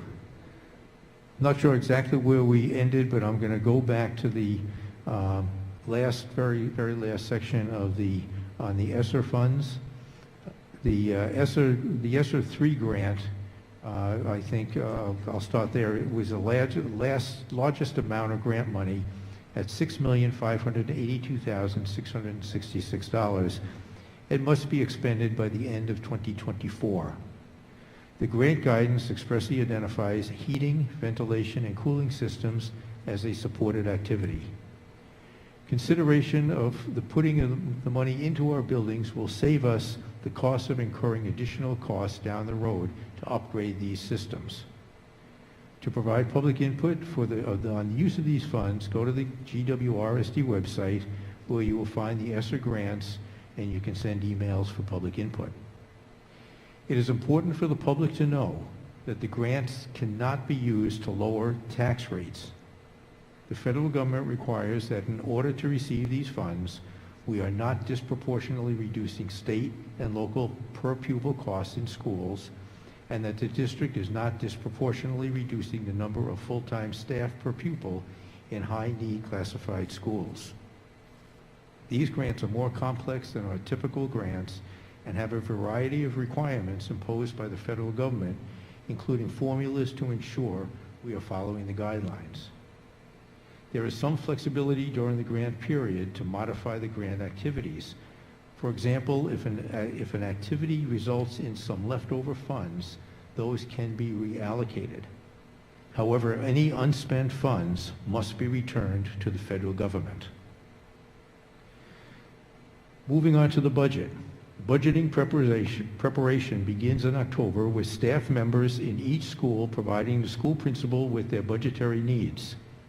Each administrator submits a budget to the SAU office. The business administrator and the superintendent of schools meets with each school leader to discuss the requests. If there is a large increase in an individual budget, unless there is a special circumstance or a very well justified rationale, the administrator is asked to review the budget and reduce it, while keeping priorities intact. If any increase remains that does not have a strong justification, a second cut may occur. Personnel requests are made at the same time. Requests for positions may or may not proceed to the Finance Committee, depending on the strength of the rationale outlining it is lower than it was last year. However, the incoming classes over the next 2 years will likely bring that number back up. Ossipee increased by 19 students, and New Durham also increased by 19 students. The largest decrease was at Crescent Lake with 36 fewer students, and we saw a decrease last year in kindergarten enrollment at Carpenter. We expected to see an increase this year but did not. This was factored into some staffing decisions which we'll be discussing. It is unclear if we will see higher enrollment numbers once we are no longer in the middle of a pandemic. Schools are labor-intensive organizations, and wages make up approximately 75% of the budget.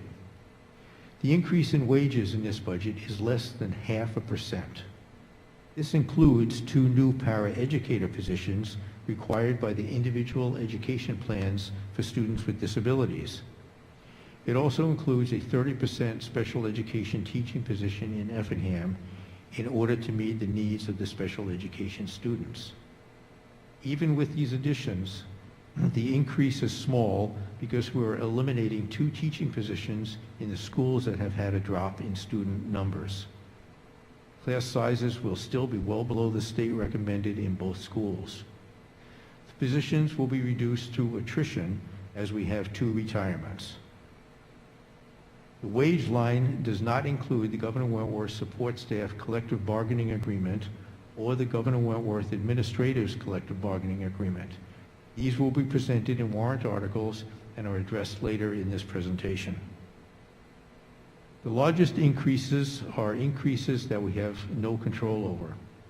Health insurance is the largest increase at $656,226, or 7.25%, and $210,000 for the retirement system, or 4.56%.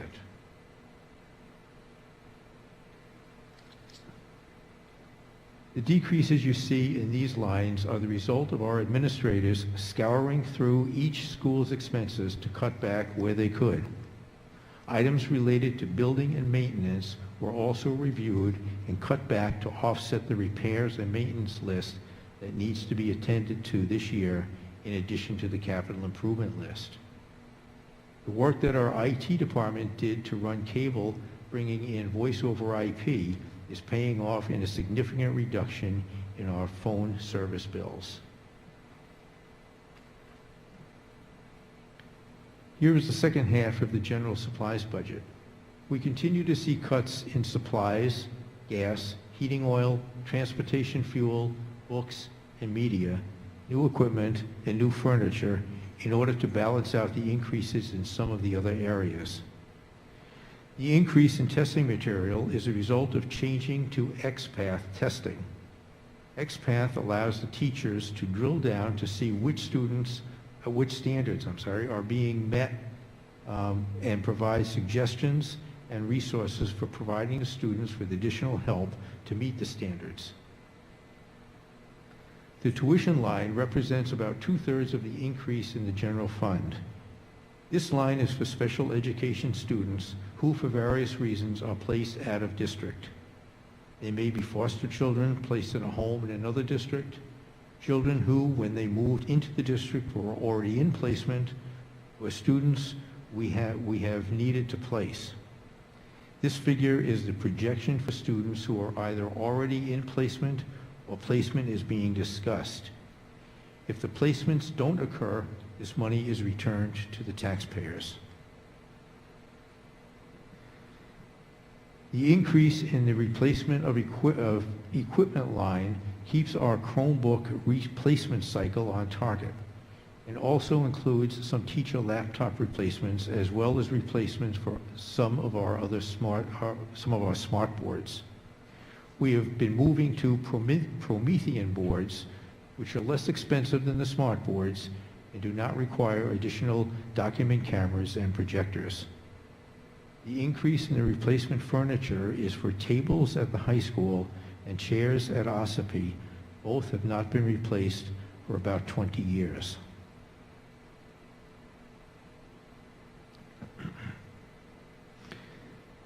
This past year and a half has been a particularly trying time for everyone.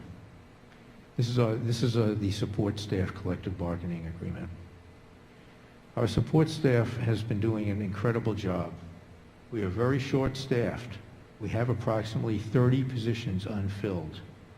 There are plenty of jobs available for people right now paying more than we are paying our support staff. This is one of the main reasons it is so difficult to fill these positions. The unemployment rate in New Hampshire is so low that the state is considered to have full employment. The consumer price index has increased, and for New Hampshire, it is approximately 6.2%. We appreciate the hard work of our support staff and need to make compensation more competitive with the surrounding area. We also have the goal of increasing the amount the support staff pays for insurance. In order to give our support staff a reasonable raise and increase their portion of insurance without having them end up in the negative, we discussed a 3-year agreement, year 1 with a 5% wage increase and an insurance copay of 4%, year 2 a 4.5% increase with an insurance copay of 4.5%, and year 3 an additional 4.5% wage increase with a 5% insurance copay.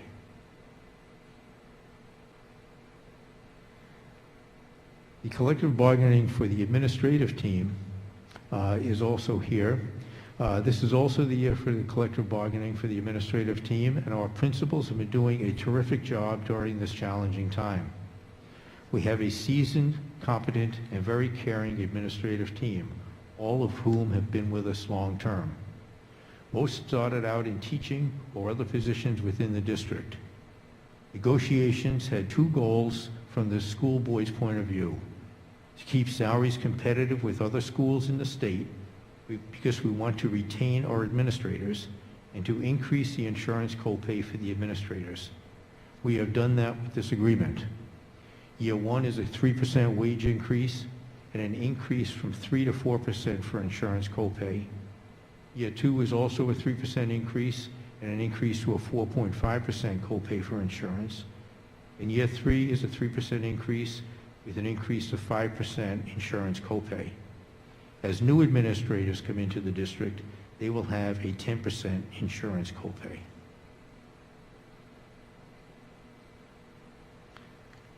Special warrant articles that will be on this year. Each year the board puts forth a building and maintenance warrant article for capital improvements. It has varied between $150,000 and $200,000.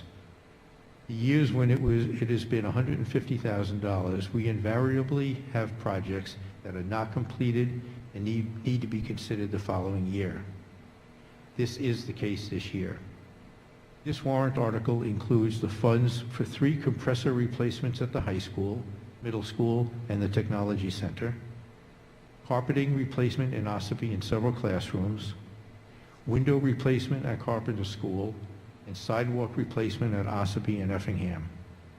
Our quotes and estimates for all of the capital improvements needs come to $243,455. Also each year, for the past several years, we have presented a turf field capital reserve warrant article. Capital reserve was established to avoid the district having to pay full expense of replacing the turf field all at once. The life expectancy of the turf field is 10 to 12 years at a cost of approximately $750,000 to replace. Currently, we have approximately $650,000 in reserve. When this fiscal year is at the reduction in our principal, the total reduction in the debt service is $6,495, or 0.18%.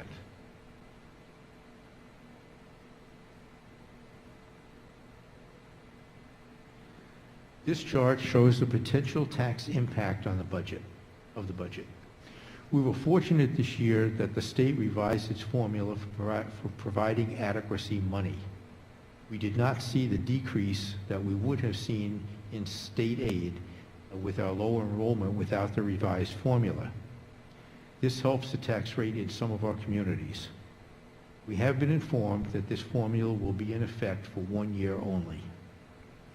The difference between the 2021-2022 tax rate and the 2022-2023 projected tax rate per thousand is the following. Brookfield increases by $1.82. Effingham increases by $1.30. New Durham increases by 11 cents.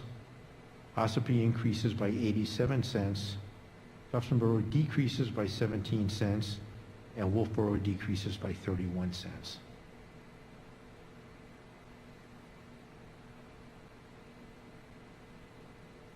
RSA 40:13, the official ballot law, also known as SB 2, determines what is to be included as part of a default budget.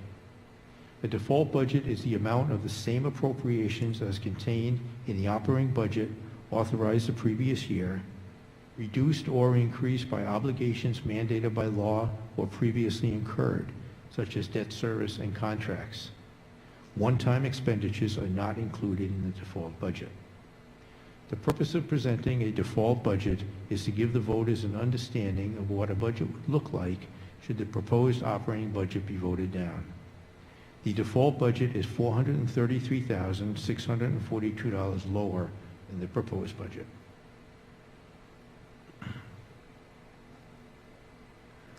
Aside from employee expenses, the largest increase in the budget is in the tuition line for special education of $420,000. These dollars are budgeted for placements under discussion for current students who may need them. We are ethically and legally required to provide these placements if needed. Our special education budget has always been very reasonable and well managed, and our special education population is deserving of the services they require. If these placements end up not being needed, this money will be returned to the taxpayers. However, it would be irresponsible not to include this in the budget, knowing these placements could occur. The difference between the proposed budget and the default budget is only $13,642 more than the money included for potential special education placements. I point this out to illustrate the care that was taken in bringing a very responsible and reasonable budget to the taxpayers. Important dates to remember. January 11th, tomorrow, the last day for collective bargaining. Also tomorrow is the last day for petition warrant articles. January 31st is the last day to post the warrant, budget, and default budget. January 19th to the 28th is the dates for filing for district officers. February 5th is a deliberative session at 10 a.m. in this room. And March 8th, 2022 is voting in each one of the towns.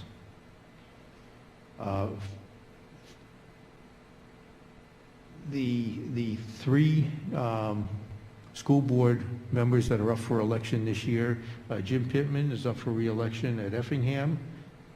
Who's the other one? Dana, I'm sorry.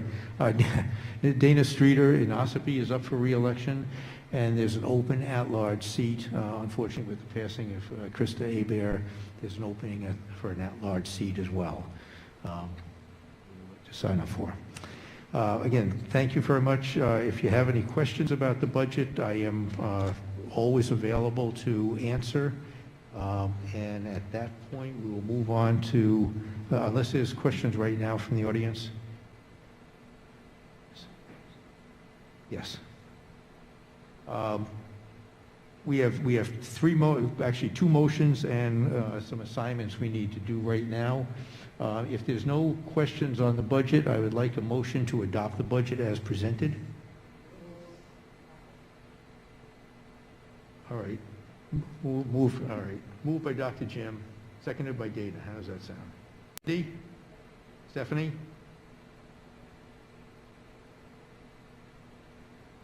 Did she say yes? Oh, yes, okay. Thank you, Stephanie. I didn't realize you had left. That's okay. So anyway, you're voting to adopt the budget. Thank you. All right. Dr. Jim? Jim Pittman? Yes. Charlene? Dana? And Chair votes aye as well. Okay, the warrant articles. I do have those somewhere, don't I? Yes, I do. Here we go. I'm going to read through the warrant articles real quickly. The first session of the annual meeting, again, the deliberative session obviously will be February 5th, 10 a.m. at the Art Center here. The second session is the voting in March, on March 8th. And if you look at the different towns, Brookfield's voting times are 1 p.m. to 6 p.m. Effingham is 11 a.m. to 7 p.m. New Durham, 8 a.m. to 7 p.m. Ossipee is 10 a.m. to 7 p.m. Tuftonboro and Wolfeboro are both 8 a.m. to 7 p.m. We also have the school district moderator is also up for re-election to a one-year term. And I'm going to read the several articles that we have on the thing, and then we'll vote to approve the warrant as presented. Article 2, to see if the Governor Wentworth Regional School District will vote to approve the items included in the collective bargaining agreement reached between the Governor Wentworth Regional School Board and the Governor Wentworth Support Staff Association, which calls for the following increases in salary and benefits at the current staffing levels. Fiscal year 2023, estimated increase $193,860. 2024 fiscal year, increase of $197,917. And fiscal year 2025, increase of $207,381. And further to raise and appropriate the sum of $193,860 for the 2022-2023 fiscal year. Such sums representing the additional costs attributed to the increase in salaries and benefits required by the new agreement over those that were paid at current staffing levels. And the school board recommends this appropriation. Article 3, shall the Governor Wentworth Regional School District, if Article 2 is defeated, authorize the governing body to call one special meeting at its option to address Article 2 cost items only.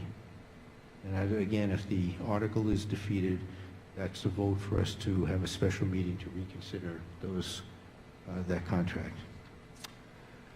Article 4, to see if the Governor Wentworth Regional School District will vote to approve the cost items included in the collective bargaining agreement reached between the Governor Wentworth Regional School Board and the Governor Wentworth Administrative Team, which calls for the following increases in salary and benefits at the current staffing levels.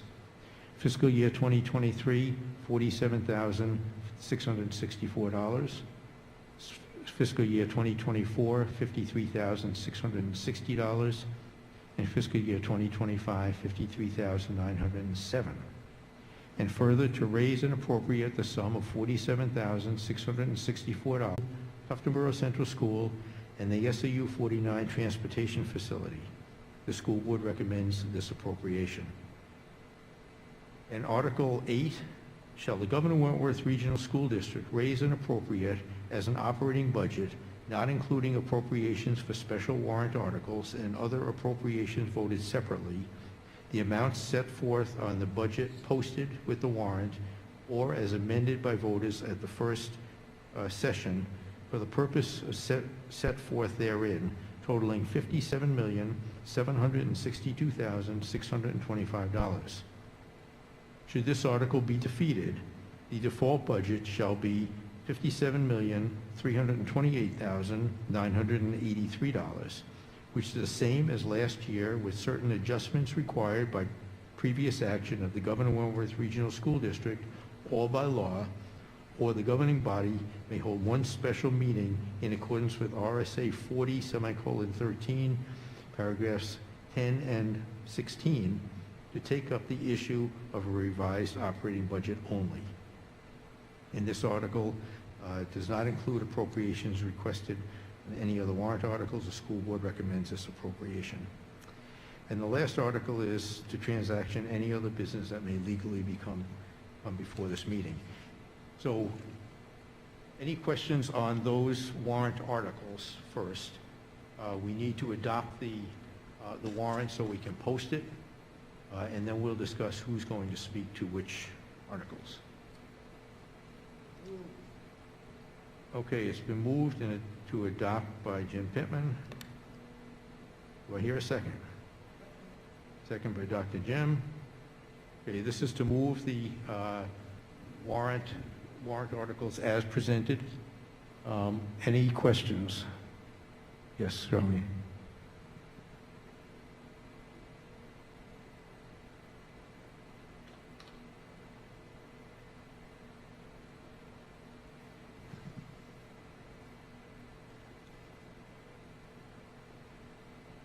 Oh, sure.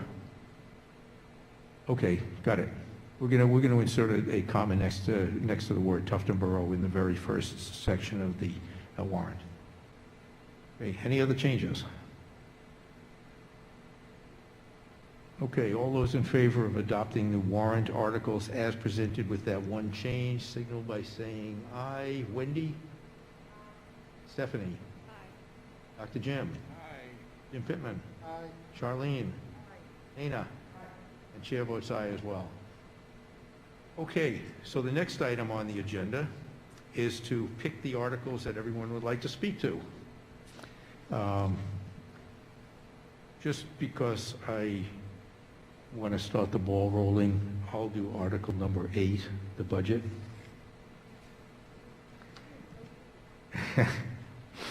Yes. Okay. That's Wendy. That's all right. Let me get to you. Support staff. Wendy. Okay. How about the administrators? Anybody want to do the administrators? Okay, Charlene, administrators.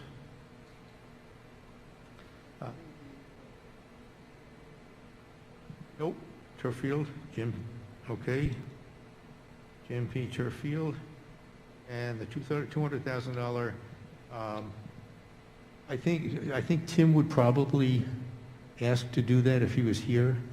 So let's put Tim down, and we'll ask him to make sure he wants to do that. Because Tim usually likes to do the maintenance. You can't hear again?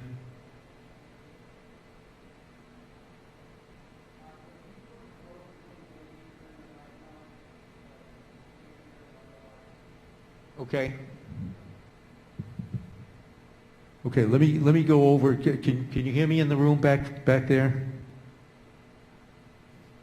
Can you hear me? Yes. We couldn't hear Charlene when she spoke last time. I think maybe her microphone wasn't working again. Okay, I'm gonna just repeat exactly what we just did for everybody. This is the people who are gonna speak to the warrant articles as we present them, and I'll go through each one of them. Article 2, which is the support staff, will be Wendy speaking on that. Charlene will speak to the administrators' new contract in Article 4. Jim Pittman will speak to the turf field proposal on Article 6. And we're thinking Tim Eldridge will probably do Article 7 because he usually likes to do the maintenance warrant article. And I will speak to Article 8 on the budget. Jack, will Wendy also speak on Article 3? That's closely related to Article 2, and Charlene speak on Article 5, which is related to Article 4? Yeah, good point. Those are the if they're defeated. So yes, thank you.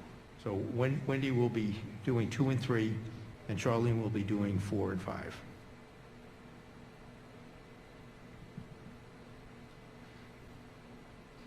Okay, we don't need any motions on that. That's just for our information, and we'll contact Tim and make sure that he's comfortable doing the article on the $200,000 maintenance request. Okay, moving on from the school budget, let's go to the COVID update next.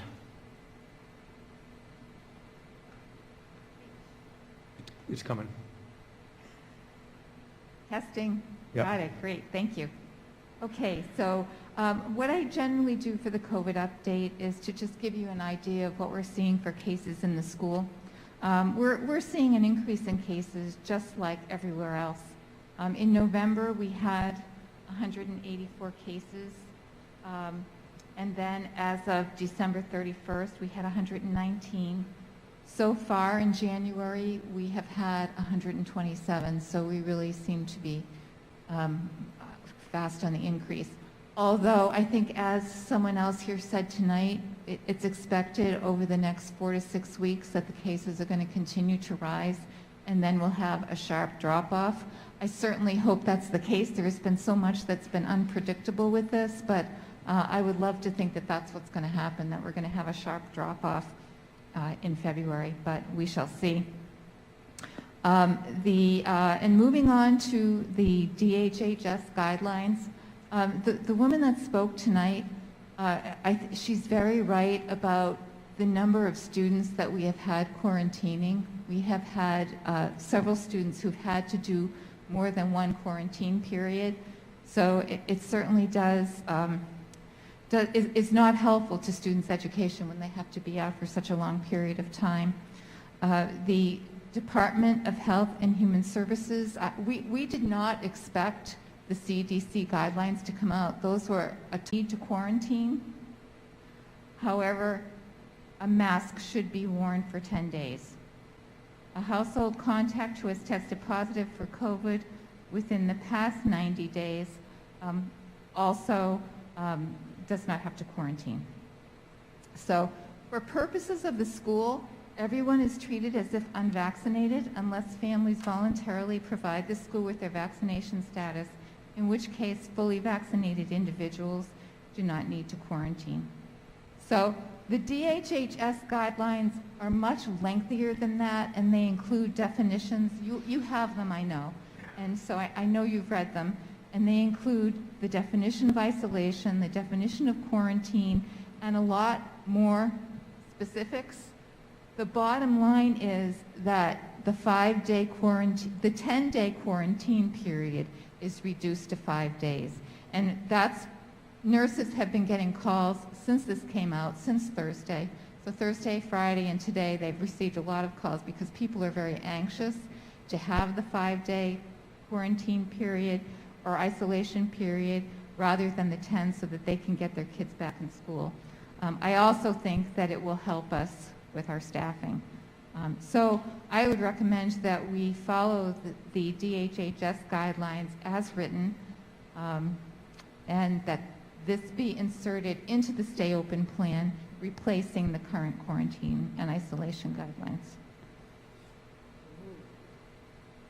Okay, it's been moved by Jan Pittman. Second by Stephanie?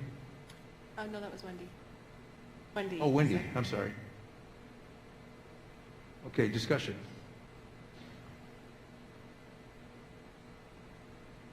Okay, hearing none, let's take a vote. This is to adopt the current DHHS quarantine guidelines, stay open plan, and insert this in the stay open plan in place of the existing quarantine section. All those in favor, Wendy? Stephanie? Yes. Dr. Jim? Jim Pittman? Yes. Charlene? Dana? And chair votes aye as well. Okay, great. Well, that is the end of my report. And I don't really have much for School Board Association. I do have a meeting Wednesday morning as part of my responsibility on the NHIAA Council. I have a meeting for their Finance Committee on Wednesday morning, and we'll bring it back. And then on, actually Wednesday afternoon, I'm going to be at the Vocational Center for a DECA presentation. Jack, the one thing that we haven't covered yet is the remote. We were going to add remote meetings to the agenda. Yep. So we have a request from Bree Burbank, who emailed me. When she was at the last meeting, she did bring up her wish that we have remote meetings. She has a daughter at Carpenter School, but she lives in Virginia. So obviously she's not going to be able to be here for every meeting. Okay. And that's something that we can't really do at this point. Well, I know it's hard enough to manage the two rooms. Right. Right. So.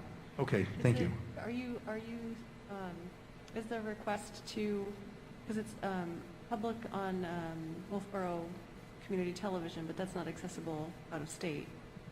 So is the request to do a Zoom webinar style? The request is to do a remote meeting, and with a remote meeting, then people would have access to public input and so forth, and so it would mean managing a lot of other equipment along with what's happening here now.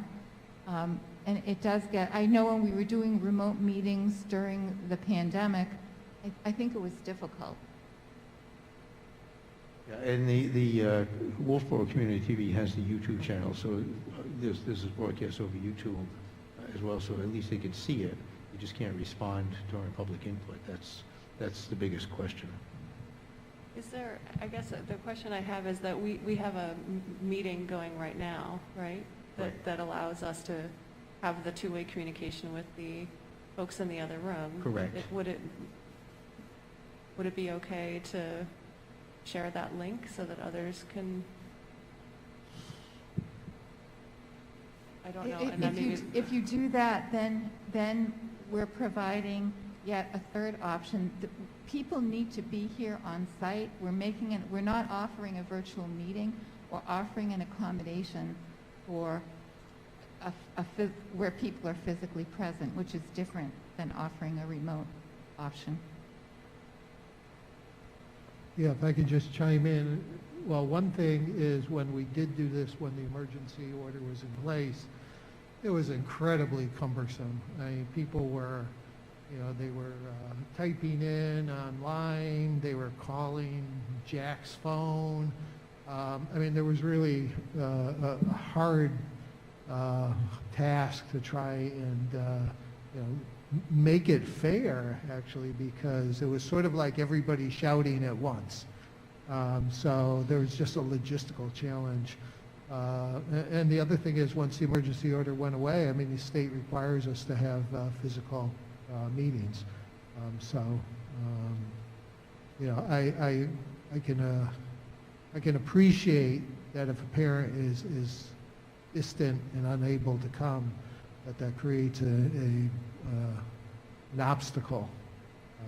But I think this is just not something we can pull off.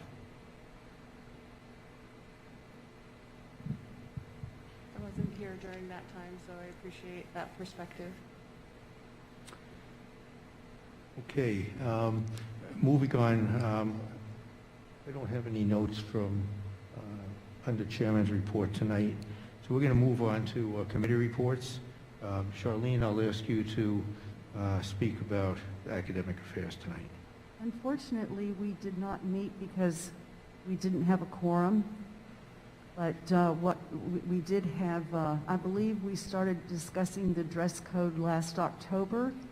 And as I also recall, I believe we requested input from, various stakeholders. And so tonight at our January meeting, we were scheduled to have a couple of administrators come to our meeting to finally provide that input, and then unfortunately we couldn't meet. So I'm guessing that'll be on our agenda for the next meeting.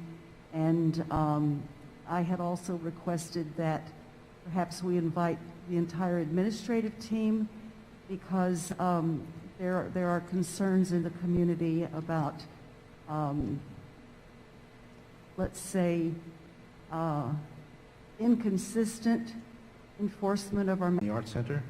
Our next school board meeting is that following Monday on the 7th, and it will be right here in the Art Center as well. I have nothing else on human resources at this point. Closing activities, advanced planning, you can see down below, Martin Luther King Day is Monday. And again, filing for the school board seats is January 19th to the 28th. And that's all. So now we're going to go public input. We'll start in the back room. Is there anyone like to speak in the back room?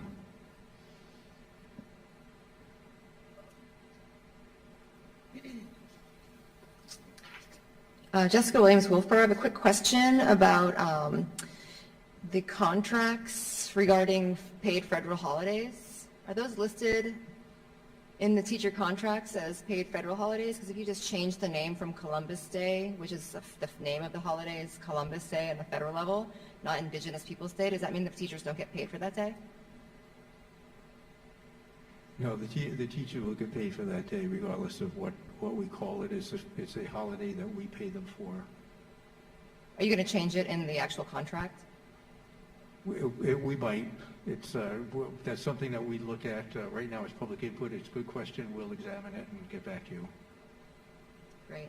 I also want to talk a little bit about some of the expenses that the superintendent has incurred regarding some of the legal advice she's been getting about right to know law, wearing masks. And I just want to make it part of the public record that it's not just the people requesting right to know information, it's actually the superintendent who doesn't necessarily understand the right to know law. And also it's the board that's costing the district money, and by district I mean taxpayers, regarding their mask mandates, protocols, getting special police details, etc. So this doesn't all have to happen. Property tax and then fulfill the loss of that revenue by using state surplus, by using money that's already existing in the education trust fund. So this is going to be huge for a lot of people on fixed incomes and in my community of Wolfeboro. And I plan on running against on the community that I hope to serve in Concord after the next election, Tuftonboro, because they redistricted. And Wolfeboro will now be with the town of Tuftonboro in Carroll County's 6th district. I also just want to quickly say a few kind words about Krista Hebert. Krista was a huge inspiration of mine when I first was growing up. In 8th grade, she during the Romney-Obama race, she was a huge reason her civics class why I originally got involved in politics. She really inspired me to enter into public life. She inspired me, with the civics education she provided me to run for as a student representative for the school board in the current position that Fallon so ably serves in. And that position and that love for local government and state government encouraged me to run for state office. And the last conversation I had with Krista was asking her if she was actually going to consider running for the school board again, and because I was considering it.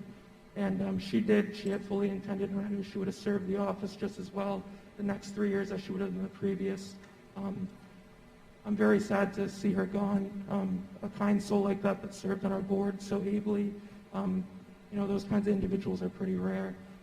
Her perspective, even though it came from a different side of the aisle as me, it was something that was refreshing. And I think that she is someone that we, students in this district that want to get involved in politics, or people in the general public want to get involved in politics, that she should really be considered a true inspiration. And that's all I have to say. Thank you. Thank you very much, Brody, for your kind words. Okay, if you go back up to the microphone, let me get somebody in the back room first. Anyone else in the back room like to speak? And we'll one in the back and one up here, and then we'll cut off public input. Okay, it looks like nobody's in the back room, so we'll go to you. And okay, I just have a very quick question. If children ages 5 to 11 are vaccinated, but they don't have a booster because there is no booster, will they be able to not quarantine if they have COVID, just to clarify that? Sure. They're considered fully vaccinated because there is no option for an additional vaccination. Okay. That was just a clarification. Thank you. okay, thank you very much. Okay, so that's going to be the end of public input for now. Oh, I'm sorry. Just ask one quick question, because Brody brought this up, and I think it's on so many of our minds right now. What is, do we know yet what the impact on the budget is from our tax dollars going to these school vouchers? I know they're called something different, but how much money is this an impact on our district, and how much money will we be paying out for private educations?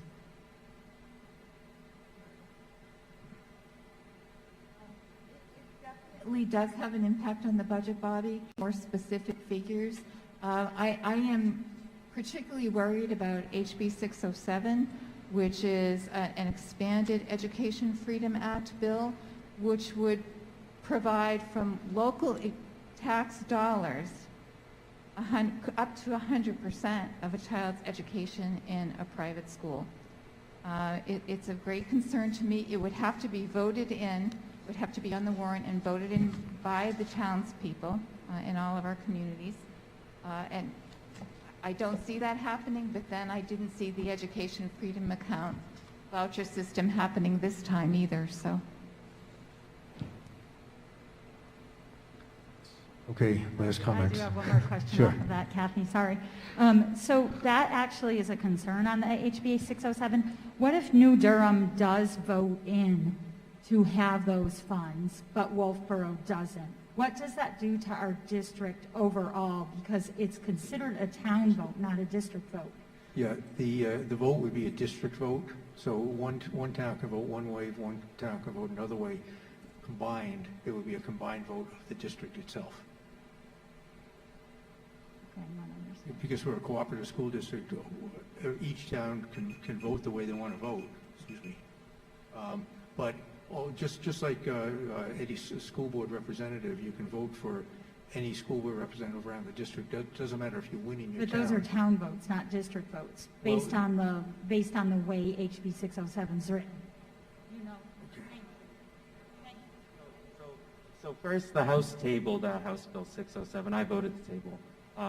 I was concerned about using local property tax dollars for that program. I felt the state's current program, the Education Freedom Accounts, was more than sufficient. I felt as if we still need to see how that program will have an effect on school budgets, on town budgets, on the state budget. It's currently 5,000% over budget. I think it's going to be a great opportunity for many families that are 300%, no higher than 300% of the poverty level, right, their income of the poverty level. So we're talking about families that are making less than $80,000 a year household income that are going to be utilizing that program that have 2 kids. Right, House Bill 607, if it had passed the House and the Senate and then was signed by the governor, which currently it's tabled in the House, so it's not moving on to the school district of property tax dollars, minus special education expenses, and the school would have been able to retain the adequacy dollars for every student that would be utilizing the local program. Right, now obviously, This is tabled in the House currently. It's pending, a question of ought to pass out of the Education Committee. For it to be pulled off the table would be a 50% plus one vote of the New Hampshire House, right? Until I believe it's February 26th, until the deadline is for bills to have a second hearing, because it needs to have a second hearing in the Finance Committee. If it doesn't reach that deadline, then it's a 2/3 vote of the House, right? I haven't heard any discussion from any colleagues on either side of the aisle to amend the bill. I know a lot of colleagues had concerns of using local property tax dollars for an education choice program. Many prefer to use the state dollars for an education choice program, even if it's the adequacy dollars. I think the state's done a good job of trying to handle public education and trying to handle costs of property taxes. I think, many people have seen with the current kind of reductions that are happening across the state, that that's going to be, hopefully a trend that continues, but the state needs to be vigilant and ensure that we're providing enough local aid to every school district so they can provide an adequate education. I'm happy the Finance Committee, the current adequacy formula that they're using was able to help the school board manage its budget and decrease its costs and decrease the amount of taxes it's collecting from residents. And so I hope that clarifies everything of what's going on with the state and education funding. Thanks. I think the main question was whether or not it would be voted on by town, but it would be voted on as a cooperative district, so the votes would be compiled in total. Yeah, it would have to be the school district, exactly. Right. Towns, like the Board of Selectmen couldn't put on the warrant in Wolfeboro, or a voter wouldn't put on the warrant in Wolfeboro. It would be our school district that would put it on the warrant, and voters that go to the deliberative session that get it onto the warrant there. So everything would be done through the school district as it currently is. Thank you, Brody. Appreciate that. Okay, let's move on. We have any closing comments? We normally don't do closing comments, but go ahead, Stephanie. I just wanted to say two quick things. One, thank you so much to Scott Kiesler and Norman Adjutant for Scott, for your efforts tonight, and also for the outstanding production of Mamma Mia in December. That was incredible, and thank you for ushering us members of the board and seeing the amazing work that you're doing behind the scenes. Just want to say thank you so much. And I also wanted to echo, Brody, what you said about Krista Hebert. I only got to serve alongside her on this board for a short time, but in that short time, she helped me learn the ropes, and I will always remember her, and I'm grateful for the small part that she played in my life. Thank you very much, Stephanie. Appreciate that. Charlene? Well, I wish I could follow those lovely comments from Stephanie with something equally as positive. However, one of the speakers in our music room made demonstrably false statements about me, and I'll correct them now. As I recall, I very carefully worded my concerns at the last board meeting, and if anyone is interested in knowing what I actually said, they don't have to take my word for it. They can just go to the video of the 6th December GWRSD school board meeting, which is posted on YouTube. When I made my comments, yes, I used the words breathtakingly ignorant, and I think I also said or profoundly insensitive, and I was not referring to anything having to do with masks. I was referring to comments that various people had made during public input, calling our music room the shower room or the showers, which was an obvious reference to the gas chambers used in the Holocaust. And I was referring to the statement that one person made at least twice during public input, that the cafeteria was like Auschwitz. And my comments were specifically aimed at what I still believe were breathtakingly ignorant or profoundly insensitive comments concerning an obvious false equivalency between our accommodations that we have made for people who refuse to adhere to our masking policy and the murder of millions of people which took place during the Holocaust. And as I said, you don't have to take my word for it. You can simply go to the video. And perhaps it would be good if whoever wants to hear the video, if they turn the volume up so they can indeed hear what I actually said. I also think that the speaker must have confused me with someone else because I was not wearing a little green mask. The cloth masks that I wear are exclusively from a Vermont company. They are 3 layers of tightly woven cotton with a pocket for a filter. And I would also like to say that if Dr. Leanna Wynn ever compared one of our rooms in one of our buildings to Auschwitz or gas chambers, yes, I would think that she is breathtakingly ignorant or profoundly insensitive as well. Okay, thank you. I will entertain a motion to go into non-public under RSA 91A:3, paragraph 2, for legal and personnel matters. Okay, moved for Dr. Jim. Seconded by Jim Pittman. Okay, all those in favor, Wendy, Stephanie, Dr. Jim Pittman, yes. Charlene, Dana, and chair votes aye as well. Thank you. We'll be back to adjourn if anybody wants to hang around. It shouldn't be too long, hopefully. But you never know.